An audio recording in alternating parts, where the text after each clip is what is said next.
হেই everyone, আসসালামু আলাইকুম। কেমন আছেন সবাই? পাবলিকিয়ান ফেসবুক পেজ থেকে আবারও আমি রিফাত সামিরা চৌধুরী বরাবরের মতো হাজির হয়ে গেলাম আজকে নতুন একজন অতিথি নিয়ে। এবং আজকে আমাদের বিষয়টি আপনারা অলরেডি দেখতে পাচ্ছেন। আহ, বিশ্ববিদ্যালয়ের অবস্থা এখন কেমন এবং কি আসলে থাকা উচিত, সোজা কথা বিশ্ববিদ্যালয় এবং উচ্চ গবেষণা, এই বিষয়টা নিয়ে আমরা কথা বলবো। আর আমরা পাবলিকিয়ান পেজ সম্বন্ধে একটুখানি বলে নিতে চাই, অনেকে হয়তো বা আজকে নতুন যুক্ত হবেন।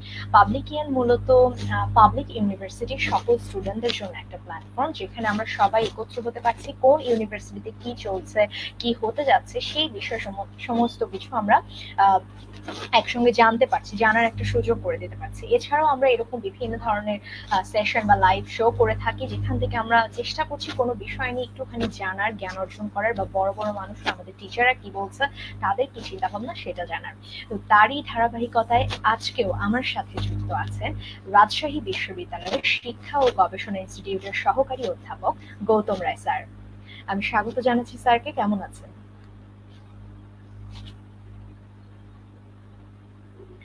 স্যার? আপনার আপনার মিউট করা। সরি। ঠিক আছে। ধন্যবাদ। আমি ভালো আছি। আপনি কেমন আছেন? আলহামদুলিল্লাহ স্যার, ভালো আছি। কেমন যাচ্ছে সময়টা? খুব খারাপ একটা উম, সময়ের মধ্যে দিয়ে গোটা বিশ্ব পার করছে, তা আপনার কি অবস্থা আছে? এইভাবে আমি যদি বলি যে ব্যক্তিগতভাবে এখন পর্যন্ত নিরাপদ আছি, কারণ চেষ্টা করছি বাসা থেকে প্রয়োজন ছাড়া বের না হওয়ার। এই হয়তো শুধু পজিটিভ, ফ্যামিলি মেম্বারদের সময় দিতে পারছি।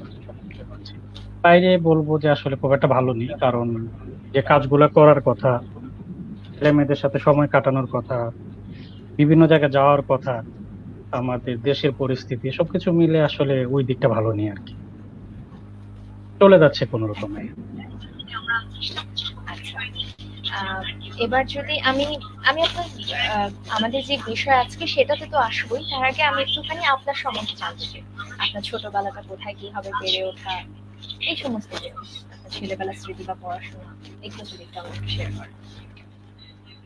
আমার জন্ম হচ্ছে নেত্রকোনা জেলার মোহনগঞ্জ উপজেলায়। আমি সেখানে ক্লাস 10 পর্যন্ত পড়ালেখা করেছি, মানে এসএসসি পরীক্ষা দিয়েছি। আমার বাবা মোহনগঞ্জ কলেজের শিক্ষক ছিলেন। তারপর অবশ্য এখন রিটায়ার্ড। মা গৃহিণী। আমি ক্লাস 10 পর্যন্ত পড়ার পরে আমি ঢাকায় চলে আসি। ঢাকার তিতুমির কলেজে আমি ইন্টারমিডিয়েট পড়ালেখা করি। সেখান থেকে এইচএসসি পাশ করার পরে আমি ঢাকা বিশ্ববিদ্যালয়ের শিক্ষা ও গবেষণা ইনস্টিটিউটে ভর্তি হই। এখানে আমি অনার্স মাস্টার্স শেষ করার পর আমি, শিক্ষা গবেষক হিসাবে আমার কেরিয়ার শুরু করি হচ্ছে ব্র্যাকের গবেষণা ও মূল্যায়ন বিভাগে।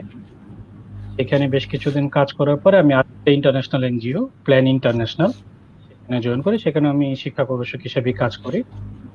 আর তারপরে হচ্ছে 2013 সালে আমি রাজশাহী ইউনিভার্সিটিতে প্রভাষক হিসেবে জয়েন করি। এইটা হচ্ছে মোটা দাগে। তো জয়েন করার পরে আমি 2017 সালে আমি আরেকটা মাস্টার্স করার জন্য আমি নেদারল্যান্ডসে যাই। সেখানে আমি এমএসসি করে তারপরে আবার আমি রাজশাহী বিশ্ববিদ্যালয়ে আসি। আর এর বাইরে আমি যে একটু বলতে পারি যে আমি ছোটবেলা থেকেই চেষ্টা করেছি লেখালেখির সাথে যুক্ত থাকার। আর ছাত্র জীবনে ইউনিভার্সিটি যখন আমি পড়তাম, তখন আমি আসলে বিভিন্ন পত্র পত্রিকায়, টেলিভিশন চ্যানেলে আমি আসলে সাংবাদিক হিসাবে কাজ করি। আচ্ছা। আহ, পা- আমার কাজের শুরুটা আসলে ভোরের কাগজ থেকে। আমার বাবা ভোরের কাগজের আমাদের মোহনগঞ্জ প্রতিনিধি হিসাবে, তার মাধ্যমে ভোরের কাগজে আমার যাতায়াত। তো সেখানে ভোরের কাগজে আমি প্রদায়ক হিসাবে বা কন্ট্রিবিউটর হিসাবে কাজ করতাম, লেখালেখি করতাম। কিছুদিন প্রথম আলোতে লেখালেখি করেছি। তারপরে আমি তখন একটা পত্রিকা বের হয় 2001-2 সালের দিকে। সেটার নাম হচ্ছে দৈনিক মাতৃভূমি। সেখানে আমি জয়েন করি। সেখানে এটা কিন্তু ছাত্র অবস্থায়। সেখানে আমি কিছুদিন কাজ করার পরে তখন আমাদের যে তৎকালীন অর্থমন্ত্রী ছিলেন শাহ এম এস কিবরিয়া। তিনি একটা সাপ্তাহিক পত্রিকা বের করেন, সাপ্তাহিক মৃদু ভাষণ। সেখানে আমি কাজ করি বেশ কিছুদিন, প্রায় 2004 সালের শেষ পর্যন্ত। তো এই লেখালেখির সাথে আছি, আর এখনো একটু চেষ্টা করি বিভিন্ন জায়গায় লেখালেখি চালিয়ে যাওয়া। আমাদের সবার জন্য তো একটা লেখার জায়গা আছে ফেসবুক, এখানেও লিখি মাঝে মধ্যে। এই মোটামুটি এই হচ্ছে আমার সম্পর্কে পড়ি। তার মানে মোটামুটি শিক্ষা জীবন থেকে বা ছাত্র জীবন, ছাত্র থাকাকালেই কিন্তু আপনি বিভিন্ন কাজের সাথে যুক্ত ছিলেন, লেখালেখি, সাংবাদিকতা এসবের সাথে। আচ্ছা, আহ, আমি একটুখানি আমার ভিউয়ার্সদের কাছে চলে যেতে চাই। ইতিমধ্যে অনেকে আমাদের সাথে যুক্ত হয়ে গেছেন, যে যেখান থেকে আমাদেরকে দেখছেন আপনাদেরকে অনেক অনেক স্বাগত জানাচ্ছি আবারও পাবলিক এন্ড পেজের নিয়মিত আয়োজন আমাদের ফেসবুক লাইভ শোতে। আজকে আমাদের সাথে অতিথি হিসেবে আছেন রাজশাহী বিশ্ববিদ্যালয়ের সহকারী অধ্যাপক, শিক্ষা ও গবেষণা ইনস্টিটিউটের সহকারী অধ্যাপক গৌতম রায় স্যার। এবং আপনারা যারা আছেন, আজকে আমরা খুব কি বলবো, মানে আমাদের বিশ্ববিদ্যালয়ের শিক্ষক হিসেবে বা বিশ্ববিদ্যালয়ের ছাত্রছাত্রী হিসেবে আমাদের জন্য খুবই সেন্সিটিভ একটা টপিক, যে বিশ্ববিদ্যালয়ে ও উচ্চশিক্ষা কেমন ছিল এবং কেমন থাকা উচিত বা কি চলছে আসলে, সেটা নিয়ে আমরা স্যারের কাছ থেকে অনেক আলোচনা শুনবো। তো আপনারা যে যেখান থেকে আমাদেরকে দেখছেন জানাতে পারেন, আপনাদের কোনো প্রশ্ন যদি থাকে স্যারের কাছে, যে কোনো বিষয়ে জানার ইচ্ছে থাকে, অবশ্যই স্যারকে প্রশ্ন করে ফেলতে পারেন। এবং অবশ্যই লাইভটি শেয়ার করতে থাকুন আপনার বন্ধু বান্ধব, আপনার পরিচিত জনেরাও যেন আমাদের সাথে যুক্ত হতে পারে। এবার যদি স্যার আমরা আমাদের আজকের টপিকে চলে আসি, আমি প্রথমেই জানতে চাইবো বিশ্ববিদ্যালয় বলতে আপনার কাছে কি? একজন বিশ্ববিদ্যালয়ের শিক্ষক হিসেবে, মানে আমরা কিন্তু স্কুল কলেজে বেশ লম্বা একটা টাইম পার করে আসি, একটা লেভেল কিন্তু ওখানে প্রায় 12 বছর আমরা পার করে আসি। তো বিশ্ববিদ্যালয় সেখানে আমাদেরকে কি দিবে বা কি আশা করে, বিশ্ববিদ্যালয়কে কিভাবে আলাদা করবে? এইটা প্রশ্নটা আম, এই প্রশ্নটা আমরা আসলে অনেক সময় মুখোমুখি হই বিভিন্ন জায়গা থেকে। ইভেন বিশ্ববিদ্যালয়ের যে ধারণাটা, সেই ধারণাটা কিভাবে আমরা ডিফাইন করব সেটা নিয়ে আসলে একটু বিতর্ক আছে। বিতর্কটা এই অর্থে, যেমন আমরা স্কুলে কলেজে যেভাবে আমরা পড়ালেখা করে আসি, সেখানে কিন্তু আমরা আসলে আমাদের পড়ালেখাটাকে আমরা ধরতে পারি যে এটা অনেকটা হচ্ছে একপাক্ষিক। একপাক্ষিক এই অর্থে যে আমরা স্কুল কলেজে খেয়াল করবেন যে আমাদের স্কুল কলেজের জন্য কিন্তু বই নির্দিষ্ট করা, যেমন বাংলাদেশের জন্য সেটা নির্দিষ্ট করে দেয় হচ্ছে জাতীয় শিক্ষাক্রম ও পাঠ্যপুস্তক বুক বা এনসিটিবি। কিন্তু আমরা যখন কলেজটা শেষ করে, যেদিন আমরা কলেজ শেষ করলাম তার 2-3 মাসের মধ্যে আমরা ইউনিভার্সিটি চলে আসি, তখন আমরা দেখি যে আসলে আমাদের কোনো নির্দিষ্ট বই নেই। ইভেন অনেক টিচার হয়তো কোনো বইয়ের নাম বলেনি, হ্যাঁ, স্টুডেন্টের কেউ উপর বই ছেড়ে দেন। ছাড়াও পড়ান। ও বই ছাড়াও পড়ান, ইভেন স্টুডেন্টদের বলে দেন যে তোমাদের ইচ্ছা মতো যে বই তোমাদের পড়তে পারো। কয়েকটা দিয়ে আর দেয়, মানে সেরকম হ্যাঁ, নির্দিষ্ট কোনো বই নেই। নির্দিষ্ট কয়েকটা দিয়ে দেন, এটা হচ্ছে শিক্ষার্থীদের সুবিধার জন্য, যাতে হুম, তারা যাতে একটা ধারণা পায়। তো এই কয়েকটা যে পড়তে হ্যাঁ, হবে সেটারও কিন্তু কোনো বাধ্যবাধকতা নেই। আমি এই পয়েন্টটা থেকে শুরু করি। তো হুম, সে জায়গা থেকে যদি এসে যে আমরা কিন্তু একটা বড় ধরনের একটা শিফট আমরা দেখতে পাই, যে স্কুল কলেজে পড়ালেখার সাথে বিশ্ববিদ্যালয়ে পড়ালেখাটার একটা বড় পার্থক্য আছে। কোন জায়গাটায় পার্থক্য, সেটাকে আসলে যারা এগুলো নিয়ে কাজ করে তারা বলেন যে বিশ্ববিদ্যালয় স্কুল কলেজের সাথে দুই জায়গায় পার্থক্যটা বড়। একটা হচ্ছে যেটাকে আমরা বলি জ্ঞানতাত্ত্বিক, আর একটা হচ্ছে আইনি। জ্ঞানতাত্ত্বিকের বিষয়টা হচ্ছে যে বিশ্ববিদ্যালয় জ্ঞানের চর্চা করবে এবং জ্ঞান প্রসারে সহায়ক ভূমিকা পালন করবে। যেমন ধরেন আমরা নতুন একটা কোনো জ্ঞান আসলো, বিশ্ববিদ্যালয় সেটা নিয়ে প্র্যাকটিস করবে, কাজ করবে এবং সেটা বিভিন্নভাবে ডিসেমিনেট করবে। এটা জার্নাল পেপার হতে পারে, এটা পত্র পত্রিকায় লেখার মাধ্যমে হতে পারে, এটা ছাত্রদের সাথে শেয়ার করা হতে পারে, যে কোনো ভাবে। এইটা গেল, এটা হচ্ছে জ্ঞানতাত্ত্বিক। আর জ্ঞানতাত্ত্বিকের মূল বিষয় আরেকটা আরেকটা খুব উল্লেখযোগ্য পয়েন্ট হচ্ছে যে এই জ্ঞানটা কিন্তু একটা সীমাবদ্ধ না। অর্থাৎ আমি আজকে রাজশাহী বিশ্ববিদ্যালয়ের আর বিশ্ববিদ্যালয়ে আছি, তার মানে আমার জ্ঞানটা কিন্তু রাজশাহী বিশ্ববিদ্যালয়ে সীমাবদ্ধ না। আমার এই জ্ঞানটা আসলে সারা বিশ্বের। যে কারণে আমাদের শব্দটা কিন্তু বিশ্ববিদ্যালয়, কিংবা ইংরেজিতে আমরা বলি ইউনিভার্সিটি। ইউনিভার্স কিন্তু আরো অনেক বড়, তার মানে আমাদের জ্ঞানটা কিন্তু সব জায়গায়। আইনি যে শব্দটা, সেখানে যেটা বলা হয় যে বিশ্ববিদ্যালয়টা আসলে মূল কাজ হচ্ছে জ্ঞান সৃষ্টি করবে, এবং বিশ্ববিদ্যালয় যে জ্ঞান সৃষ্টি করবে সেই জ্ঞান হচ্ছে জ্ঞানের জন্য।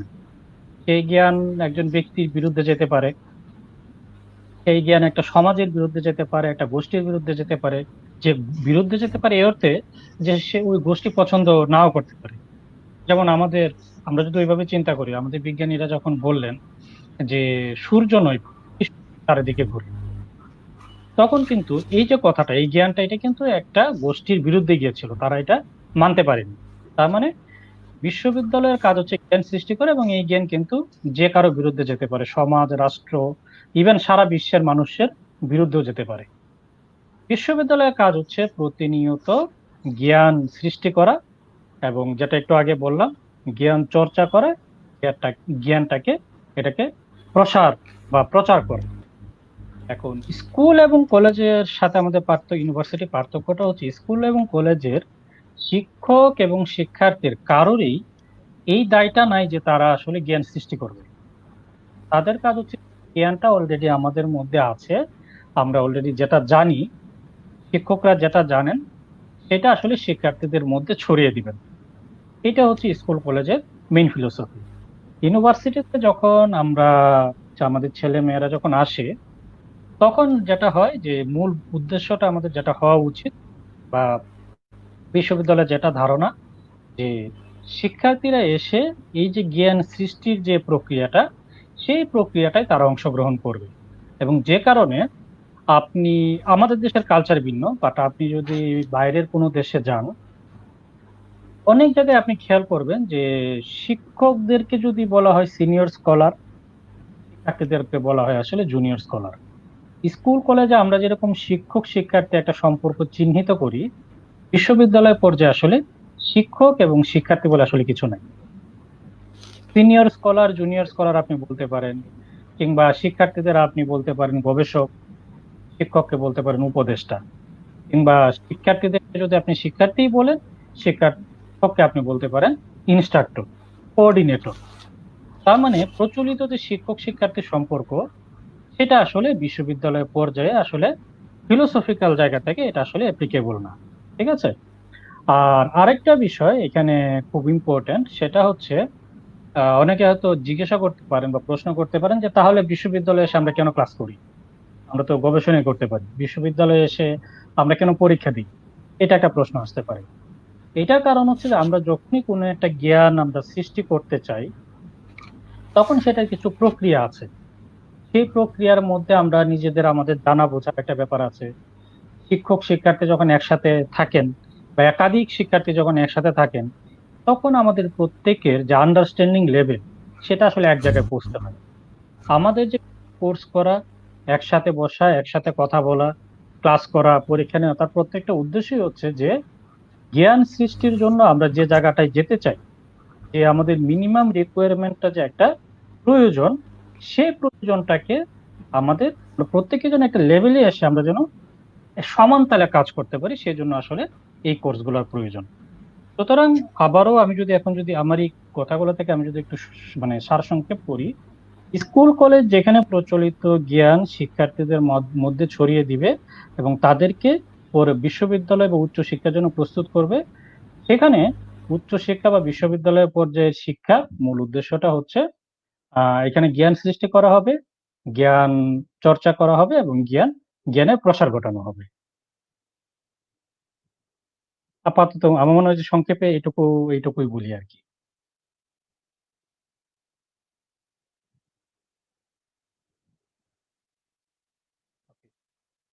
রিফাত আছেন? জি। তো আপাতত হচ্ছে মানে আমি যেটুকু বললাম একটু এটা আসলে এক ধরনের সংক্ষিপ্ত। অবশ্যই আমাদের আরো নানা ধরনের ব্যাখ্যা আছে, কিন্তু যে বিষয়টা যেটুকু বললাম, এটা হচ্ছে মোটা দাগে পার্থক্য বিদ্যালয়ের সাথে স্কুল কলেজের। অনেক ধন্যবাদ স্যার। স্যার আপনাকে দেখা যাচ্ছে না। উম, আপনি যদি ক্যামেরাটা অফ বা আবার যদি একটু আমাদের সাথে জয়েন করেন। হ্যাঁ, ঠিক আছে। আচ্ছা, তার মানে কি, মানে আমরা বলতে পারি যে মানে উচ্চ মাধ্যমিক শিক্ষা পর্যন্ত যেমন একটা ধরন, মানে আমি যদি সহজ করে বলি, সেখানে হচ্ছে যে কোনো কিছুর আমরা সংজ্ঞা জানছি, এবং বিশ্ববিদ্যালয়ে এসে সেই সংজ্ঞাটা আসলে কিভাবে বাস্তব জীবনে মানে কাজ করে সেই প্রায়োগিক দিকটা জানছি, এমন কি, এরকমই কি? উম, মানে এইটা আপনি যেটা বললেন, প্রায়োগিক দিক জানাটা এটা একটা পয়েন্ট, বাট এটা আসলে মানে আরো অনেক। বাস্তবতার মধ্য দিয়ে আমরা ওই বিষয়টাকে উপলব্ধি করব। হ্যাঁ, এগুলো একটা পয়েন্ট, কিন্তু মেইন ব্যাপারটা হচ্ছে ধরেন আমরা স্কুল কলেজে যে বিষয়টা জেনে আসলাম, সেটা আসলে এমনও হতে পারে যে সেটা হচ্ছে একটা নির্দিষ্ট প্রেক্ষাপটে বা একটা নির্দিষ্ট সময় সেটা অ্যাপ্লিকেবল। আমার কাজ হচ্ছে যে ওই ওই সংজ্ঞায়নটা বা ওই বিষয়টা যেটা জেনে আসলাম, সেটা পরবর্তী সময়ে কিভাবে কাজ করা যায়, সেটাকে কিভাবে ডেভেলপ করা যায়, সেটা যদি চেঞ্জ হয়ে যায় তাহলে আমি আসলে কি করব। এই যে এগুলো হচ্ছে আবিষ্কার করা হচ্ছে ইউনিভার্সিটির কাজ। এখানে আমি একটা বিষয়, একটা পয়েন্ট আমি একটু বলি। যেমন ধরেন আমরা কথায় কথায় একটা মানে বিষয় বলি, যেমন ঢাকা ইউনিভার্সিটি, রাজশাহী ইউনিভার্সিটিকে আমরা অনেক সময় বলি যে প্রাচ্যের অক্সফোর্ড, প্রাচ্যের কেমব্রিজ টাইপ কথা আমরা বলি, ঠিক আছে। এবং আমরা অনেকেই এই তুলনা দিয়ে আমরা বিরক্ত হই, অনেকেই এই তুলনা করে আমরা গর্ববোধ করি, ঠিক আছে। প্রশ্ন হচ্ছে যে এই যে প্রাচ্যের কেমব্রিজ এবং অক্সফোর্ড, এই যে অক্সফোর্ড এবং কেমব্রিজ দুটি ইউনিভার্সিটি, তারা আসলে উচ্চশিক্ষাকে কিভাবে দেখে, তাদের ডেফিনেশনটা কি। যেমন আহ অক্সফোর্ড যেটা বলে যে তারা আসলে কাজ করে কি এবং কেন প্রশ্নটা কি, প্রত্যেকটা ক্ষেত্রেই তারা জিজ্ঞেস করে এটা কি এবং এটা কেন। সেখান থেকে অক্সফোর্ডের সাথে কেমব্রিজের পার্থক্যটা হচ্ছে তারা প্রশ্ন করছে কিভাবে। তার মানে তারা কিন্তু জ্ঞান বা নলেজ যে আহ, চর্চা করার, নলেজ যে প্রডিউস করার যে বিষয়গুলো, তারা সেটা নিয়ে কিন্তু কাজ করছে। এটা কি, এটা কি, ওইটা কি। আপনি একটু খেয়াল করবেন যে একটা শিশু যখন আস্তে আস্তে বড় হয়, সে প্রচুর প্রশ্ন করে এটা কি ওইটা কি। তার মানে তার চোখের সামনে আছে কিন্তু সে জানে না, বা জানলেও তার মতো করে একটা ব্যাখ্যা আছে, বাট সে জানতে চায় আর। আমার কাছে যদি আজকে আমাকে যদি কেউ জিজ্ঞেস করে মহাবিশ্ব কি, তাহলে একজন বিজ্ঞানী একটা উত্তর দিবেন, আরেকজন আরেকটা উত্তর দিবেন। এই যে এক একজন এক একটা, এই জানার মধ্যে দিয়ে কিন্তু আমরা আস্তে আস্তে এগিয়ে যাচ্ছি।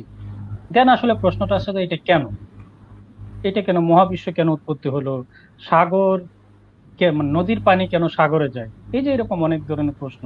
আমরা যে ক্লাসে পড়ালেখা করি, শিক্ষক কেন শুধু বক্তৃতা দেন, শিক্ষার্থীদেরকে কেন দলীয় আলোচনার মধ্যে পড়ান না, নিশ্চয়ই প্রত্যেকের পিছনে কোনো কারণ আছে। এই যে প্রশ্নগুলো, এই প্রশ্নগুলোর মধ্যে কিন্তু আমাদের সোসাইটি বা একটা কোনো নির্দিষ্ট কার্যক্রম এগিয়ে যায়। আবার ধরেন যে কেমব্রিজের যে প্রশ্ন, সেটা হচ্ছে কিভাবে তারা প্রশ্ন করে যে এটা, এই ঘটনাটা কিভাবে ঘটে, কেন কিভাবে জোয়ার ভাটা হয়, কিভাবে এই শিক্ষার্থীরা আসলে। তার মানে আমরা যখন বিশ্ববিদ্যালয়ের কথা চিন্তা করি, আমরা আসলে যেমন আমি ক্লাসে গিয়ে বলতে পারি যে বিশ্ববিদ্যালয় মানে কি। তো এই জিনিস যদি আমি পরীক্ষায় দিই, বিশ্ববিদ্যালয় মানে কি, আমার শিক্ষার্থীরা কি করতে পারে, তারা বই পড়তে পারে, ইন্টারনেটে ঘেঁটে ঘুটে তারা সুন্দর করে লিখতে পারে বিশ্ববিদ্যালয়ে অর্থ কি। দেখা যাবে যে বইয়ে যা লেখা আছে তার চাইতে হয়তো একজন শিক্ষার্থী সুন্দর করে একটা সংজ্ঞা লিখলো যে বিশ্ববিদ্যালয় মানে হচ্ছে এটা, এবং এটা পরে আমি আসলে 10-এ হয়তো 10ই দিব। কিন্তু এই পড়ালেখার জন্য আসার দরকার নেই। আমি যদি যে কোনো একজন মানুষকে পড়তে পারে বা একটু বুঝতে পারে, আমি যদি একটা বই দিয়ে দিই, সে বাড়িতে পড়ে আসলে জানবে বিশ্ববিদ্যালয় কি। সুতরাং সংজ্ঞা মুখস্থ করার জন্য কিংবা কোনো কিছু মুখস্থ করার জন্য আসলে বিশ্ববিদ্যালয়ে আসার দরকার নেই। তাহলে কেন আসবে? আসবে হচ্ছে যে সে তার শিক্ষকের সাথে কথা বলবে, তার সহপাঠী যারা তাদের তাদের সাথে কথা বলবে, একসাথে কথা বলবে, গল্প করবে। তার সামনে যে 10টা 12টা বই আছে, সেই 10টা 12টা বই সে পড়বে। সেখান থেকে দেখবে যে ইতিমধ্যে কি আছে, কোন জিনিসটা এখন আবিষ্কার করা হয়নি, কোন জিনিসটা নিয়ে কাজ করা যেতে পারে, আমাদের নলেজের গ্যাপ কোথায় কোথায় আছে। এই বিষয়গুলো আসলে সে আবিষ্কার করবে, সে শিক্ষকের সাথে কথা বলবে যে এখানে আসলে এটা নিয়ে আমরা কাজ করতে পারি। শিক্ষকও হয়তো বলবেন যে এখানে এই বিষয়টা প্রবলেম আছে, এটা দেখো তুমি সমাধান করতে পারো কিনা। এই যে শিক্ষক এবং শিক্ষার্থীর এবং শিক্ষার্থী পরস্পরের যে বোঝাপড়া, সেটি আসলে বিশ্ববিদ্যালয়ের মূল কাজ। একদমই তাই। আমার কথা কি আহ, কঠিন হয়ে যাচ্ছে নাকি? আমি চেষ্টা করছি না না, সহজভাবে ঠিক বলার। আছে। না, একদমই তাই। এবং এটা আসলে একজন জিজ্ঞাসা করছিল যে আমি যেটা বললাম আচ্ছা তখন আপনাকে, যে মানে সে আচ্ছা এমন ভাবে এটা কি ঠিক আছে কিনা। আচ্ছা তো আচ্ছা, এবার যদি আমি আসি যে স্যার, আমাদের বাংলাদেশে কিন্তু বেশ সরকারি বিশ্ববিদ্যালয় কিন্তু বাড়ছে, আরো দিন দিন হয়তো আরো হবে। আমি যদি ভুল না করে থাকি, 42টা সরকারি বিশ্ববিদ্যালয় এখন পর্যন্ত আছে। তো বিশ্ববিদ্যালয় বাড়ছে, সংখ্যায় বেশ ভালো কথা। এর সাথে কি মান মান বজায় বজায় রাখতে পারছে আদৌ, সেটা আপনি কি মনে করেন? বা আমরা যদি বাহিরের বিশ্ববিদ্যালয়ের সাথে তুলনা করি, তাহলে তো আসলে অনেক পিছিয়ে। শিক্ষক ছাত্র রেশিও ঠিক নেই, বা আসলে হয়তো অত কিছু সম্ভব না। তো এই ব্যাপারটা আপনি কিভাবে দেখেন, মানের আমার বিষয়টা মনে হয় সেটা? আপনার প্রথম প্রশ্নের উত্তরটা বোধহয় আমরা সবাই জানি, যে আমাদের মান আসলে কোন জায়গায়। এটা সবারই জানা, সবাই উপলব্ধি করতে পারে। আমার কাছে যেহেতু জানতে চাচ্ছেন, আমি বলবো যে আমাদের মান আসলে আহ খুব খারাপ অবস্থায়। এটা কোনো একটা দুইটা নির্দিষ্ট বিশ্ববিদ্যালয় না, আমি সার্বিকভাবেই আসলে কথাটা বললাম যে বাংলাদেশের বিশ্ববিদ্যালয়ের মান আসলে ভালো নয়। এখন প্রশ্ন হচ্ছে যে মান বলতে আমরা কি বুঝি, কেন ভালো নয়, সেগুলো একটা ডিবেটেবল বিষয়। মানের ক্ষেত্রে অনেকে যেমন বলেন, যেমন একটা প্রসঙ্গ আমরা 2 দিন পর পরই আমাদের ফেসবুক পত্রিকায় আসে বিশ্ববিদ্যালয় র্যাঙ্কিং, হ্যাঁ, ওইখান আমি দিয়ে এটা হয়তো নিয়ে একটা আসছি। মানের এই একটা যে র্যাঙ্কিং নিয়ে এত একটা মাতামাতি, র্যাঙ্কিং এ কেন আমাদের বিশ্ববিদ্যালয়ে স্থান পায় না, সবার একটা ক্ষোভ থাকে। তো এই ব্যাপারটা কি? যদিও কিছুদিন আগে আমরা ঢাকা বিশ্ববিদ্যালয়ে দেখেছি ছিল একমাত্র। তো তারপরও এই র্যাঙ্কিং ব্যাপারটা নিয়ে আপনি কি বলবেন? বা এই সাথে জায়গাটা আমি যে এখন দেখেন, আমি ঢাকা বিশ্ববিদ্যালয়ে একটা উদাহরণ দিই। ঢাকা বিশ্ববিদ্যালয় প্রতিষ্ঠিত হয়েছে 1921 সালে। হুম, 1932 সালে সম্ভবত কোনো একটা গবেষণায় এশিয়ার যে, সরি, হ্যাঁ, এশিয়ার একটা গবেষণায় আহ, সেখানে বলা হয়েছে যে গোটা এশিয়াতে যে কয়টি মানসম্পন্ন বিশ্ববিদ্যালয় আছে তার মধ্যে ঢাকা বিশ্ববিদ্যালয় একটি। খেয়াল করবেন যে প্রতিষ্ঠার মাত্র 10 বছরের মধ্যে ঢাকা বিশ্ববিদ্যালয়কে বিবেচনা করা হচ্ছে এশিয়ার অন্যতম একটা মানসম্পন্ন বিশ্ববিদ্যালয় হিসাবে। আচ্ছা, এখন আমরা এই আজকে প্রায় 100 বছর, এই হুম, 100 বছরে এসে আমাদের আসলে ঢাকা বিশ্ববিদ্যালয়ের অবস্থা কি?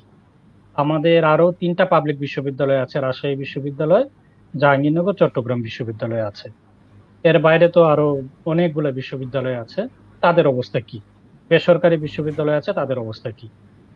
তো তখন তো আসলে র্যাঙ্কিং ছিল না, র্যাঙ্কিংটাকে আমরা আসলে সাম্প্রতিকই করতে পারি। তো র্যাঙ্কিং আসলে আমাদের একটা চিত্র দেয় যে আমাদের অবস্থা ভালো না।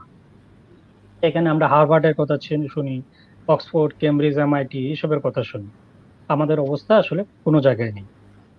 তো প্রশ্ন হচ্ছে যে এটা আসলে কেন নেই, এবং র্যাঙ্কিং যে তারা যে মানটা বিচার করে, এটা মানটা আসলে কি, কিসের ভিত্তিতে? হ্যাঁ। কিসের ভিত্তিতে এটা করা হয়? প্রথম এটার উত্তর হচ্ছে যে র্যাঙ্কিং যখন করা হয় তখন আসলে এক একটা প্রতিষ্ঠান এক এক রকম ভাবে তারা সূচক বা ইন্ডিকেটর তারা ঠিক করে। কোনো একটা সূচকে হয়তো তারা গবেষণাকে গুরুত্ব দিচ্ছে, আর একটা ইন্ডিকেটর হয়তো তারা আসলে যেটাকে গুরুত্ব দিচ্ছে হয়তো স্টুডেন্টরা পাশ করার পর কতটুকু চাকরি পাচ্ছে। এরকম তারা 4টা 5টা ইন্ডিকেটর নির্ধারণ করে, তারপরে সেটার উপর তারা আসলে র্যাঙ্কিং করে। কিন্তু যেভাবে করুক না কেন, আহ আমাদের অবস্থান আসলে কারো কাছেই ভালো নেই, এটা হচ্ছে বাস্তবতা। ভালো নেই তার একটা বড় কারণ হচ্ছে আমাদের মান। আমরা ক্লাসে, মানে আমি যেহেতু একটা বিশ্ববিদ্যালয়ের শিক্ষক, আমি আমাদের কথাই বলি, তাই নিয়েই বলি, আমরা বলতে শিক্ষক হিসেবে বলি, আমরা যেভাবে ক্লাসে পড়াই সেটা, এবং যেভাবে আমরা শিক্ষার্থীদের মূল্যায়ন করি, যেভাবে আমরা শিক্ষা কার্যক্রম করি, এটা একটা বড় ব্যাপার। দ্বিতীয় ব্যাপার হচ্ছে যে আমরা আসলে গবেষণা করি না। যে কোনো র্যাঙ্কিং এ গবেষণা একটা মানে বড় ফ্যাক্টর। গবেষণা করি না আমরা। গবেষণা করলেও সেটা আসলে ইন্টারন্যাশনাল বিভিন্ন জার্নালে পাবলিশ করতে হয়। সেখানে আমার লেখাটাকে কয়জন আসলে সাইট করবে, কয়জন এটা ব্যবহার করলে, এটা একটা বড় ইন্ডিকেটর। এই জায়গায় আমাদের আসলে খুবই কম, বা নাই বললেই চলে। আমরা এই যে ঢাকা বিশ্ববিদ্যালয়ে আসছি, সেটা আসলে দেখা যাবে যে হয়তো 2% অথবা 5% শিক্ষক কাজ করছেন, হয়তো তাদের কারণে এইটুকু আসছে। তো এসবের কারণে আসলে আমরা ওই অবস্থানে নাই। এখন প্রশ্ন হচ্ছে যে আমরা আসলে কেন কাজ করছি না? বিশ্ববিদ্যালয়ের শিক্ষক হিসাবে তো আমার আসলে কিছু দায়িত্ব ছিল, যে কিছু তো নির্দিষ্ট কাজ আমার আছে, যেমন রেগুলার ক্লাস নেওয়া, পরীক্ষা নেওয়া, মানে মূল্যায়ন করা, গবেষণা করা, এগুলো তো আসলে আমাদের কাজ। এটা একটা মানে ব্যাড প্র্যাকটিস এখন নানা জায়গায় হয়ে গেছে। যে কাজগুলো আমাদের করার কথা ছিল আমরা আসলে ঠিক মতো করছি না। অর্থাৎ আমরা যদি আবার আগের জায়গায় একটু ফিরে যাই, যে জ্ঞান চর্চা এবং প্রসার। আচ্ছা, এখন যদি জ্ঞান সৃষ্টির কথা বলি, যে গবেষণা করা, গবেষণার মাধ্যমে তো আসলে নতুন জ্ঞান তৈরি হয়। তো সেই জায়গা থেকে যদি আমরা চিন্তা করি যে আমরা আসলে গবেষণাও আসলে এভাবে করছি না, এটা হচ্ছে 2টা কারণ। একটা হচ্ছে মুখ্য কারণ, একটা হচ্ছে গৌণ কারণ। ঠিক আছে, গৌণ কারণটাকে আমি এইভাবে দেখি যে আমাদের অনেকের গবেষণা করার ইচ্ছা নাই।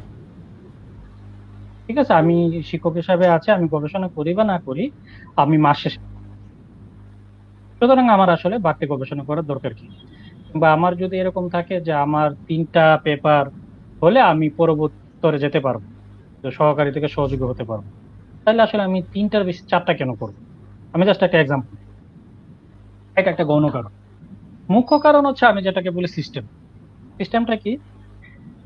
এই যে বাংলাদেশে আমাদের এখানে ধরেন 42-45 যে কয়টা ইউনিভার্সিটি আছে না থাকুক না কেন, এটার জন্য আমাদের আসলে কত টাকা বাজেট এই মানে এই বছরে হলো, এই বাজেটে যদি আপনারা দেখেন যে এই বাংলাদেশের সবগুলা বিশ্ববিদ্যালয়ের জন্য যে পরিমাণ বাজেট, গোটা উচ্চশিক্ষার জন্য যে পরিমাণ বাজেট রাখা হয়েছে, তার চাইতে বেশি বাজেট হচ্ছে কেমব্রিজ ইউনিভার্সিটি, একটা ইউনিভার্সিটি।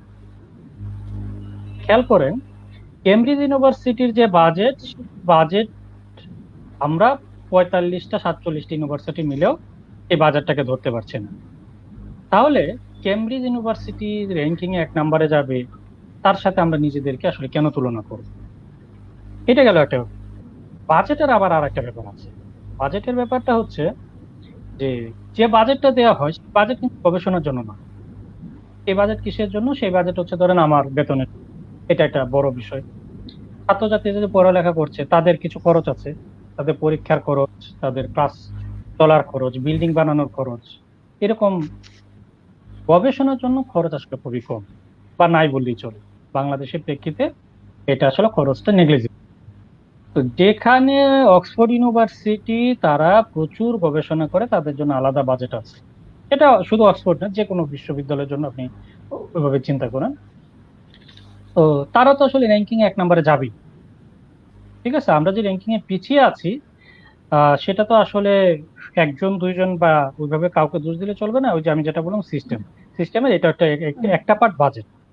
আমি সিস্টেমের আর একটা পার্ট বলি, সেটা হচ্ছে আহ শিক্ষকদেরকে যেভাবে পদোন্নতি দেওয়া হয়, যেভাবে শিক্ষকদেরকে ট্রিট করা হয় সেই জায়গাটাতে।